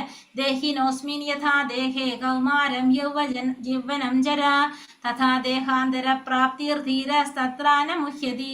ശരീരസ്ഥനായ ആത്മാവ് ബാല്യത്തിൽ നിന്ന് യൗവനത്തിലേക്കും പിന്നെ വാർദ്ധക്യത്തിലേക്കും കടക്കുന്നത് പോലെ മരണശേഷം മറ്റൊരു ശരീരത്തിലേക്ക് പ്രവേശിക്കുന്നു. സമചിത്തനായ ഒരാൾക്ക് ഈ പരിണാമത്തെ പറ്റി സംഭ്രമം ഉണ്ടാവില്ല. അപ്പൊ ശരീരസ്ഥനായ ഒരു ആത്മാവ് ബാല്യത്തിൽ നിന്ന് യൗവനത്തിലേക്കും പിന്നെ വാർദ്ധക്യത്തിലേക്കും കടക്കുന്നത് പോലെ മരണശേഷം എന്ത് സംഭവിക്കും? മറ്റൊരു ശരീരത്തിലേക്ക് പ്രവേശിക്കും. സമചിത്തനായ ഒരാൾക്ക് ഇത്തരം കാര്യങ്ങളെ കുറിച്ച് മനസ്സിലാക്കുന്ന ഒരു വ്യക്തിക്ക് ഒരിക്കലും എന്തുണ്ടാവില്ല? സംഭ്രമം ഉണ്ടാവില്ല. അപ്പൊ ശരീരത്തിലിരിക്കുന്ന ആത്മാവ് ബാല്യത്തിൽ നിന്ന് യൗവനത്തിലേക്കും പിന്നെ വാർദ്ധക്യത്തിലേക്കും ആ ശരീരം പ്രവേശിക്കുന്നത് പോലെ, അപ്പൊ ആ ശരീരത്തിൽ ആത്മാവ് ഉണ്ടെങ്കിലാണ് ആ ശരീരത്തിന് ഇങ്ങനെ പോകാൻ സാധിക്കുന്നത്, ഇത്തരത്തിലുള്ള ഈ സ്റ്റേജസിലൂടെ കടന്നു പോകാൻ സാധിക്കുന്നത്. അതിനുശേഷം എന്ത് സംഭവിക്കും? മരണശേഷം മറ്റൊരു ശരീരത്തിലേക്ക് പ്രവേശിക്കും. ഇത് സമചിത്തനായ ഒരു ആൾക്ക് ഇത് വ്യക്തമായിട്ട് കൃത്യമായിട്ട് അറിയുന്ന ഒരു വ്യക്തിക്ക് എന്തുണ്ടാവില്ല? ഈ പരിണാമങ്ങളെ കുറിച്ച് ഒരിക്കലും സംഭ്രമം ഉണ്ടാകില്ല. ജീവാത്മാവ്, പരമാത്മാവ്, ഭൗതിക പ്രകൃതി, ആത്മീയ പ്രകൃതി എന്നിവയുടെ വ്യവസ്ഥയെക്കുറിച്ച് പൂർണ്ണമായ അറിവ് നേടിയ വ്യക്തിയെ ധീരൻ അഥവാ സമചിത്തതയുള്ള ആളെന്ന് പറയാം. അങ്ങനെയുള്ള ആൾക്ക് ശരീര പരിണാമങ്ങളെ പറ്റി വ്യാമോഹം ഉണ്ടാവില്ല. അപ്പൊ ജീവാത്മാവിനെ കുറിച്ച്, പരമാത്മാവിനെ കുറിച്ച്, ഭൗതിക പ്രകൃതിയെ കുറിച്ച്, ആത്മീയ പ്രകൃതിയെ കുറിച്ച് എല്ലാം മനസ്സിലാക്കുന്ന വ്യക്തിയാണ് ആര്? ധീരൻ. അങ്ങനെയുള്ളവർക്കൊരിക്കലും ശരീര പരിണാമത്തെ കുറിച്ച് വ്യാമോഹം ഉണ്ടാവില്ല. ജീവാത്മാവിനെ തുണ്ടുകളാക്കി വിഭജിക്കാൻ സാധ്യമല്ല എന്ന കാരണത്താൽ അതിനെക്കുറിച്ചുള്ള മായാവാദ സിദ്ധാന്തങ്ങളൊന്നും സ്വീകരിക്കാനും സാധിക്കില്ല. അപ്പൊ വെള്ളത്തിൽ കാണുന്ന ആകാശത്തിന്റെ പ്രതിബിംബം സൂര്യചന്ദ്രന്മാരെയും നക്ഷത്രങ്ങളെയും ഉൾക്കൊള്ളുന്നു. അപ്പൊ ഈ സൂര്യചന്ദ്രൻ എന്ന് പറയുന്നത് ആരാണ്? ഭഗവാനാണെങ്കിൽ ഈ നക്ഷത്രങ്ങളാണ് ആര്? ജീവാത്മാക്കൾ. കാരണം ഭഗവാൻ ഒരാളാണ്, നക്ഷത്രങ്ങളിലാണെങ്കിൽ കുറേയുണ്ട്, ജീവാത്മാക്കള് കുറേയുണ്ട്. സൂര്യനോടും ചന്ദ്രനോടാണ് എന്തിനുപയോഗിക്കുന്നത്? പരമാത്മാവിനെ ഉപമിക്കുന്നത്. മാത്രാ സ്പർശാസ്തു കൗന്ദേയ ശീതോഷ്ണാസുഖ ദുഃഖദഃ ആഗമാപായിനോ നിത്യാസ്താംസി ദിശ്വസ്സ ഭാരത. ഹേ കുന്തിപുത്ര, ക്ഷണികങ്ങളായ സുഖദുഃഖങ്ങളുടെ വരവും പോക്കും മഞ്ഞുകാലത്തിന്റെയും വേനൽക്കാലത്തിന്റെയും ഗതിവിഗതികൾ പോലെയാണ്. ഇന്ദ്രിയ അനുഭൂതികളിൽ നിന്നാണ് അത് ഉണ്ടാകുന്നത്. ഹേ ഭാരത, അവയെ അസ്വസ്ഥനാകാതെ സഹിക്കാൻ പഠിക്കണം. അപ്പോൾ ഇവിടെ പറയുന്നു ക്ഷണികങ്ങളായ സുഖവും ദുഃഖവും അതിന്റെ വരവും പോക്കും എങ്ങനെയാണ്? മഞ്ഞുകാലത്തിന്റെയും വേനൽക്കാലത്തിന്റെയും ഗതിവിഗതികൾ പോലെയാണ്. ഇന്ദ്രിയ അനുഭൂതിയിൽ നിന്നാണ് അത് ഉണ്ടാകുന്നത്. അതുകൊണ്ട് നമ്മൾ അതിനെന്ത് വേണം? അസ്വസ്ഥനാകാതെ നമ്മൾ സഹിക്കാനായിട്ട് പഠിക്കണം. അർജുനനെ സംബോധന ചെയ്യാൻ ഉപയോഗിച്ച രണ്ട് പേര് ഇവിടെ. ഒന്ന് കൗന്ദേയ, അത് മാതൃഭാഗത്തു നിന്നുള്ള രക്തബന്ധത്തെയും, ഭാരത എന്ന് പറയുന്നത് ഭഗവാൻ പിതാവിന്റെ ഭാഗത്തു നിന്നുള്ള മഹാത്മ്യത്തെയും സൂചിപ്പിക്കുന്നു. അപ്പൊ ഈ മഹനീയ പൈതൃക നഷ്ടപ്പെട്ട് ശരിയായ കൃത്യനിർവഹണത്തിന് ഉത്തരവാദിത്തം വർദ്ധിപ്പിക്കുന്നു. അപ്പൊ ഈ ഒരു മഹനീയമായ പൈതൃകം രണ്ട് കുടുംബത്തിന്റെ, കൗന്ദേയ അല്ലെങ്കിൽ ഭാരത, മാതൃഭാഗവും അതുപോലെ തന്നെ പിതാവിന്റെ ഭാഗവും, അർജുനന്റെ ഉത്തരവാദിത്തം വർദ്ധിപ്പിക്കുകയാണ് ചെയ്യുന്നത്. അപ്പൊ അതുകൊണ്ട് അർജുനൻ എന്ത് സാധിക്കില്ല? യുദ്ധത്തിൽ നിന്ന് പിന്മാറാനായിട്ട് അല്ലെങ്കിൽ ഒഴിഞ്ഞു മാറാനായിട്ട് അർജുനന് സാധിക്കില്ല. യം ഹീന വ്യഥയന്ത്യേത പുരുഷം പുരുഷർഷഭ സമദുഃഖ സുഖം ധീരം സോമൃതത്വായ കൽപ്പതേ. അല്ലയോ നരോത്തമ, സുഖദുഃഖങ്ങളാൽ അസ്വസ്ഥനാകാതെ രണ്ടിലും സമനില കൈവിടാത്ത വ്യക്തി നിശ്ചയമായും മോക്ഷപ്രാപ്തിക്ക് അർഹനാണ്. അപ്പോ സുഖദുഃഖങ്ങൾ അസ്വസ്ഥനാകാതെ, അപ്പൊ സുഖം വന്നാലും ദുഃഖം വന്നാലും അതില് ആ സമനില കൈവിടാത്ത വ്യക്തി എങ്ങനെയാണ്? മോക്ഷപ്രാപ്തിക്ക് അർഹനാണ്. ആത്മസാക്ഷാത്കാരത്തിന്റെ ഔന്നിത്യം കൈവരിക്കാനുള്ള നിശ്ചയദാർഢ്യമുള്ളവനും സുഖദുഃഖങ്ങളെ ഒരുപോലെ സഹിക്കാൻ കഴിവുള്ളവനുമായിട്ടുള്ള ഒരു വ്യക്തിക്ക് തീർച്ചയായിട്ടും മുക്തി നേടാനായിട്ട് സാധിക്കും. മുക്തിക്ക് അർഹനായിരിക്കും ആ വ്യക്തി. എങ്ങനെയാണെങ്കിൽ നിശ്ചയദാർഢ്യമുള്ളവൻ, സുഖദുഃഖങ്ങളെ സഹിക്കാൻ സാധിക്കുന്നവൻ. നാസതോ വിദ്യതേ ഭാവോ നാഭാവോ വിദ്യതേ സദഃ ഉഭയോരപി ദൃഷ്ടാന്താസ്ത്വനയത്തദ്ദർശിഭിഃ. ഇല്ലാത്തതായ ഒന്നിന്, അതായത് ഭൗതിക ശരീരത്തിന് നിലനിൽപ്പില്ല, സനാതനമായതിന്, അതിന് ആത്മാവിനാണെങ്കിലോ നാശമില്ല. ഇത് മനസ്സിലാക്കിയിട്ടുള്ളവരാണ് ആര്? തത്വദർശികൾ. ഇപ്പൊ രണ്ടിന്റെ സ്വഭാവം അറിഞ്ഞതിന് ശേഷമാണ് അവരെന്ത് ഈ വസ്തുത അംഗീകരിച്ചത്. അതായത് ഭൗതിക ശരീരം എന്ന് പറയുന്നത് നിലനിൽക്കാത്തതാണ്, ആത്മാവ് എന്ന് പറയുന്നത് നാശമില്ലാത്തതാണ്. ഇത് മനസ്സിലാക്കിയത് കൊണ്ട് ആണ് എന്താണ് അവർ ആ വസ്തുതകളെ അംഗീകരിക്കുന്നത്. ആത്മാവും ദ്രവ്യവും തമ്മിലുള്ള വ്യത്യാസം ഇതാണ്. സ്വാഭാവികമായി ശരീരം നിരന്തരം മാറിക്കൊണ്ടിരിക്കുന്നതും ആത്മാവ് ശാശ്വതമാണ്. അപ്പൊ ശരീരത്തിനാണ് നിരന്തരം മാറ്റങ്ങൾ സംഭവിക്കുന്നത്, ആത്മാവാണെങ്കിലോ അത് ശാശ്വതമായിട്ടുള്ളതാണ്. അജ്ഞാനത്തിനടിമപ്പെട്ട പരിഭ്രാന്തരാകുന്ന ജീവാത്മാക്കൾക്ക് വേണ്ടി ഭഗവാൻ നൽകുന്ന ഉപദേശം ഇവിടെ ആരംഭിക്കുകയാണ്. പൂജ്യനും പൂജകനും തമ്മിലുള്ള ശാശ്വത ബന്ധം പുനഃസ്ഥാപിക്കപ്പെടുകയും അങ്ങനെ പരമപുരുഷനും തദംശങ്ങളായിട്ടുള്ള ജീവാത്മാക്കൾക്കും തമ്മിലുള്ള വ്യത്യാസം എന്തെന്ന ബോധം ഉദിക്കുകയും ചെയ്യുമ്പോൾ അജ്ഞത ശമിക്കുന്നു. ഇവിടെ ആരംഭിക്കുകയാണ് ഭഗവാനും പരിഭ്രാന്തരാകുന്ന ജീവാത്മാക്കൾക്ക് വേണ്ടി ഭഗവാൻ നൽകുന്ന ഉപദേശം. അപ്പൊ പൂജ്യനും പൂജകനും തമ്മിലുള്ള ആ ശാശ്വത ബന്ധം പുനഃസ്ഥാപിക്കപ്പെടുന്നു. അങ്ങനെ പരമപുരുഷനും ജീവാത്മാക്കൾക്കും തമ്മിലുള്ള വ്യത്യാസം എന്തെന്ന് ബോധം ഉദിക്കുമ്പോൾ, അതായത് ഭഗവാനും നമ്മളും തമ്മിലുള്ള ബന്ധം എന്താണെന്നുള്ള ബോധം വരുമ്പോൾ നമ്മൾ എന്ത് മാറും? അജ്ഞത ഇല്ലാതാകും. 20 ശ്ലോകം വരെ എടുത്തോട്ടെ ഞാൻ. ഹരേ കൃഷ്ണ. എടുത്തോ മാതാജി. അവിനാശീതു തദ്വിത്തി യേന സർവമിദം തതം വിനാശമവ്യസ്യാസ്യ ന കശ്ചിത് കർതുമർഹതി. ശരീരത്തിലെങ്ങും വ്യാപിച്ചിരിക്കുന്ന ആ സത്തയ്ക്ക് നാശമില്ലെന്ന് നീ അറിയുക. അനശ്വരനായ ആത്മാവിനെ നശിപ്പിക്കാൻ ആർക്കും സാധ്യമല്ല. അപ്പൊ ആത്മാവിനെ നശിപ്പിക്കാൻ നമുക്ക് ആർക്കും സാധ്യമല്ല. ഈ ശരീരത്തിൽ വ്യാപിച്ചിരിക്കുന്ന ആ സത്ത, അതാണ് എന്ത്? ആത്മാവ്. അതിനൊരിക്കലും നാശമില്ല എന്നുള്ളത് നീ മനസ്സിലാക്കുക. ആത്മാവിന്റെ സാന്നിധ്യത്തിന്റെ തെളിവാണ് എന്ത്? ദേഹത്തിൽ കുടികൊള്ളുന്ന വ്യക്തിപരമായ അവബോധം. അതാണ് ആത്മാവിന്റെ സാന്നിധ്യത്തിന്റെ തെളിവ്. ഇനി ആത്മാവിന്റെ വലിപ്പം പറയാണ്. ഒരു മുടിയുടെ തുമ്പിന്റെ 10,000-ൽ-1 മാത്രം വലിപ്പമുള്ള കണക്കറ്റ ജീവാത്മകണങ്ങളുണ്ട്. ഭൗതിക കണങ്ങളെക്കാൾ ചെറുതായ ജീവാത്മാവ് ആത്മീയ കണമാണ്. അത് നിരവധിയുണ്ട്. അപ്പൊ ആത്മാവിന്റെ വലിപ്പം എന്ന് പറയുന്നത് മുടിയുടെ തുമ്പിന്റെ 10,000-ൽ-1. ഒരു മുടിയുടെ തുമ്പ്, മുടിയുടെ എടുക്കുക, ആ മുടിയുടെ തുമ്പിനെ 10,000-ൽ-1. അപ്പൊ മുടിയുടെ തുമ്പിനെ നമ്മൾ 10,000 പീസാക്കിയാല് അതിലൊരംശമാണ് എന്തിന്റെ വലിപ്പം? ആത്മാവിന്റെ വലിപ്പം. അന്തവത്ത ഇമേ ദേഹ നിത്യസോക്ത ശരീരിണഃ അനാശിനോ അപ്രമേയസ്യ തസ്മാദിത്യസ്യ ഭാരത. ഈ ഭൗതിക ദേഹത്തിനെ നാശമുള്ളൂ, അതിൽ വാഴുന്ന ജീവാത്മാവ് ശാശ്വതനാണ്, അപരിമേയനാണ്, നാശമില്ലാത്തവനാണ്. അതുകൊണ്ട് അർജുന നീ യുദ്ധം ചെയ്യുക. അപ്പൊ ഈ ശരീരത്തിന് മാത്രം എന്ത് സംഭവിക്കുള്ളൂ? നാശം സംഭവിക്കുള്ളൂ. ജീവാത്മാവ് എപ്പോഴും എന്താണ്? ശാശ്വതനായിട്ടുള്ളതാണ്. അതിന് എന്തില്ല? ഒരിക്കലും നാശമില്ല. അപ്പൊ അതുകൊണ്ട് അർജുനനോട് പറയാണ്, നീ യുദ്ധം ചെയ്തോളൂ. ഈ ഭൗതിക ശരീരം മാത്രമേ നശിക്കുന്നുള്ളൂ, ആത്മാവ് എന്ന് പറയുന്നത് ഒരിക്കലും നാശം സംഭവിക്കാത്തവരാണ്. അപ്പൊ നേരത്തെ പറഞ്ഞു നമ്മൾ ആരാണ്? ആത്മാവാണെന്ന് പറഞ്ഞു. അപ്പൊ ആത്മാവിന് ഒരിക്കലും നാശം സംഭവിക്കുന്നില്ല, ശരീരത്തിന് മാത്രമേ നാശം സംഭവിക്കുന്നുള്ളൂ. സൂര്യപ്രകാശം പ്രപഞ്ചത്തെ നിലനിർത്തുന്നത് പോലെ ആത്മാവിന്റെ തേജസ് ഭൗതിക ദേഹത്തെ പുലർത്തിപ്പോരുന്നു. അപ്പൊ എപ്രകാരമാണ് സൂര്യപ്രകാശം പ്രപഞ്ചത്തെ നിലനിർത്തുന്നത്, അതുപോലെയാണ് ആത്മാവിന്റെ തേജസ് ഭൗതിക ദേഹത്തെ പുലർത്തുന്നത്. ഏനം വേത്തി ഹന്താരം യശ്ചൈനം മന്യദേഹതം ഉഭൗ തൗ വിജാനീതോ നായം ഹന്തീന ഹന്യത്തെ.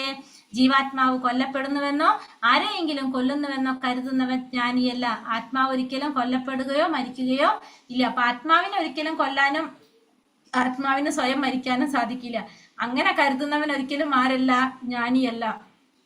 ജീവൻ കൊല്ലപ്പെടുന്നില്ല എന്ന ധാരണ ജന്തുഹിംസയെ പ്രോത്സാഹിപ്പിക്കുന്നില്ല. ആധികാരികമല്ലാത്ത നിലയിൽ ഏത് ജീവിയെ ഹിംസിക്കുന്നതും നികൃഷ്ടമാണ്. ഭഗവത് നീതി അനുസരിച്ചും രാഷ്ട്രീയ നീതി അനുസരിച്ചും ശിക്ഷാർഹമാണ്. അപ്പൊ നമ്മൾ എന്ത് ചെയ്യാൻ പാടില്ല? നമ്മളൊരു ജീവിയെ വധിക്കാനുള്ള അധികാരം നമുക്കില്ല. അപ്പൊ അത് ഭഗവാന്റെ നീതി അനുസരിച്ചും നമ്മുടെ സമൂഹത്തിലെ രാഷ്ട്രീയ നീതി അനുസരിച്ചും അത് ശിക്ഷാർഹമാണ്. അർജുനൻ പക്ഷെ ഇതൊക്കെ ചെയ്യാനായിട്ട് ആരുടെ അനുസരിച്ചാണ്? ഭഗവാന്റെ ഇച്ഛയ്ക്ക് അനുസരിച്ചാണ് ഇതൊക്കെ ചെയ്യുന്നത്. അല്ലാണ്ട് തന്നിഷ്ടപ്രകാരമല്ല അർജുനൻ ഇതൊക്കെ ചെയ്യുന്നതും അർജുനൻ ഇത് പറയുന്നത്. മതാനുശാസനം അനുസരിച്ചാണ് അർജുനൻ ഹിംസയിൽ ഏർപ്പെട്ടിരിക്കുന്നത്, തന്നിഷ്ടപ്രകാരമല്ല. ധർമ്മത്തിനനുസരിച്ച്, അതായത് ഭഗവാന്റെ നിർദ്ദേശപ്രകാരമാണ് ഇവിടെ ആര് ചെയ്യുന്നത്? അർജുനൻ ചെയ്യുന്നത്. ന ജായതേ മ്രിയതേ വാ കഥാചിത് നായം ഭൂതോ ഭവിതാ വാ ന ഭൂയഃ അജോ നിത്യശാശ്വതോയം പുരാണോ ന ഹന്യതേ ഹന്യമാനേ ശരീരേ. ആത്മാവിനൊരിക്കലും ജനന മരണങ്ങളില്ല, അത് ഉണ്ടായിട്ടില്ല, ഉണ്ടാകുന്നില്ല, ഭാവിയിൽ ഉണ്ടാവുകയുമില്ല. അജനാണ്, നിത്യനാണ്, ശാശ്വതനാണ്, പ്രാചീനനാണത്. ശരീരം നശിക്കുന്നു, ആത്മാവിന് നാശമില്ല. അപ്പൊ ആത്മാവിന് ഒരിക്കലും ജനന മരണങ്ങളില്ല, അത് ഇതുവരെ ഉണ്ടായിട്ടില്ല, ഇനി ഉണ്ടാകാനും പോകുന്നില്ല. അജനാണത്, അതായത് ജനനമില്ലാത്തവനാണ്, നിത്യനാണ്, എപ്പോഴും നിത്യമായിട്ട് നിലനിൽക്കുന്നതാണ്, ശാശ്വതമായിട്ട് സ്ഥിരമായിട്ടുള്ളതാണ്, പ്രാചീനനുമാണ്, പണ്ടേ മുതലുള്ളതാണ് എന്ത്? ആത്മാവ്. അപ്പൊ അതുകൊണ്ട് തന്നെ ശരീരം നശിക്കുന്നു, ആത്മാവിന് മരണമില്ല. കിഴവൻ എന്ന്, അതുകൊണ്ടാണ് എന്ത്? കിഴവൻ എന്ന് കരുതപ്പെടുന്ന ഒരാൾക്ക് തനിക്ക് ബാല്യത്തിലും യൗവനത്തിലും ഉണ്ടായിരുന്ന അതേ ആവേശം ഇന്നും ഉണ്ടെന്ന് തോന്നുന്നത്. കാരണം ശരീരത്തിൽ ഉണ്ടാകുന്ന മാറ്റങ്ങൾ ആരെ ബാധിക്കുന്നില്ല? ആത്മാവിനെ ബാധിക്കുന്നില്ല. പരമാത്മാവും ജീവാത്മാവും എല്ലാതും ശരീരമാകുന്ന ഒരേ വൃക്ഷത്തിൽ ജീവസത്തയുടെ ഹൃദയാന്തർഭാഗത്ത് കുടികൊള്ളുന്നു. അപ്പൊ ശരീരമാകുന്ന ഒരേ വൃക്ഷത്തില് ജീവസത്തയുടെ ഹൃദയാന്തർഭാഗത്ത് കുടികൊള്ളുന്നതാണ് ആര്? ഈ പരമാത്മാവും ജീവാത്മാവും. ഹരേ കൃഷ്ണ കൃഷ്ണ കൃഷ്ണ ഹരേ ഹരേ, ഹരേ രാമ രാമ രാമ ഹരേ ഹരേ. വഞ്ചാകൽപതരൂപേശ്ച കൃപാ സിന്ധോഭ്യവ ച പതിതാനാം പാവനേഭ്യോ വൈഷ്ണവേഭ്യോ നമോ നമഃ. അനന്ത കോടി വൈഷ്ണവ ഭക്തവൃന്ദി കി ജയ്, ശ്രീല പ്രഭുപാദ് കി ജയ്, ഗുരുദേവ് കി ജയ്, നിത്തായ് ഗുരു പ്രമാനന്ദേ. ഹരി ഹരി ബോൽ. ഹരേ കൃഷ്ണ. ഹരേ കൃഷ്ണ ഹരേ കൃഷ്ണ. അപ്പൊ നമ്മൾ ഇന്ന് പറഞ്ഞതിൽ എന്തെങ്കിലും സംശയങ്ങളുണ്ടോ?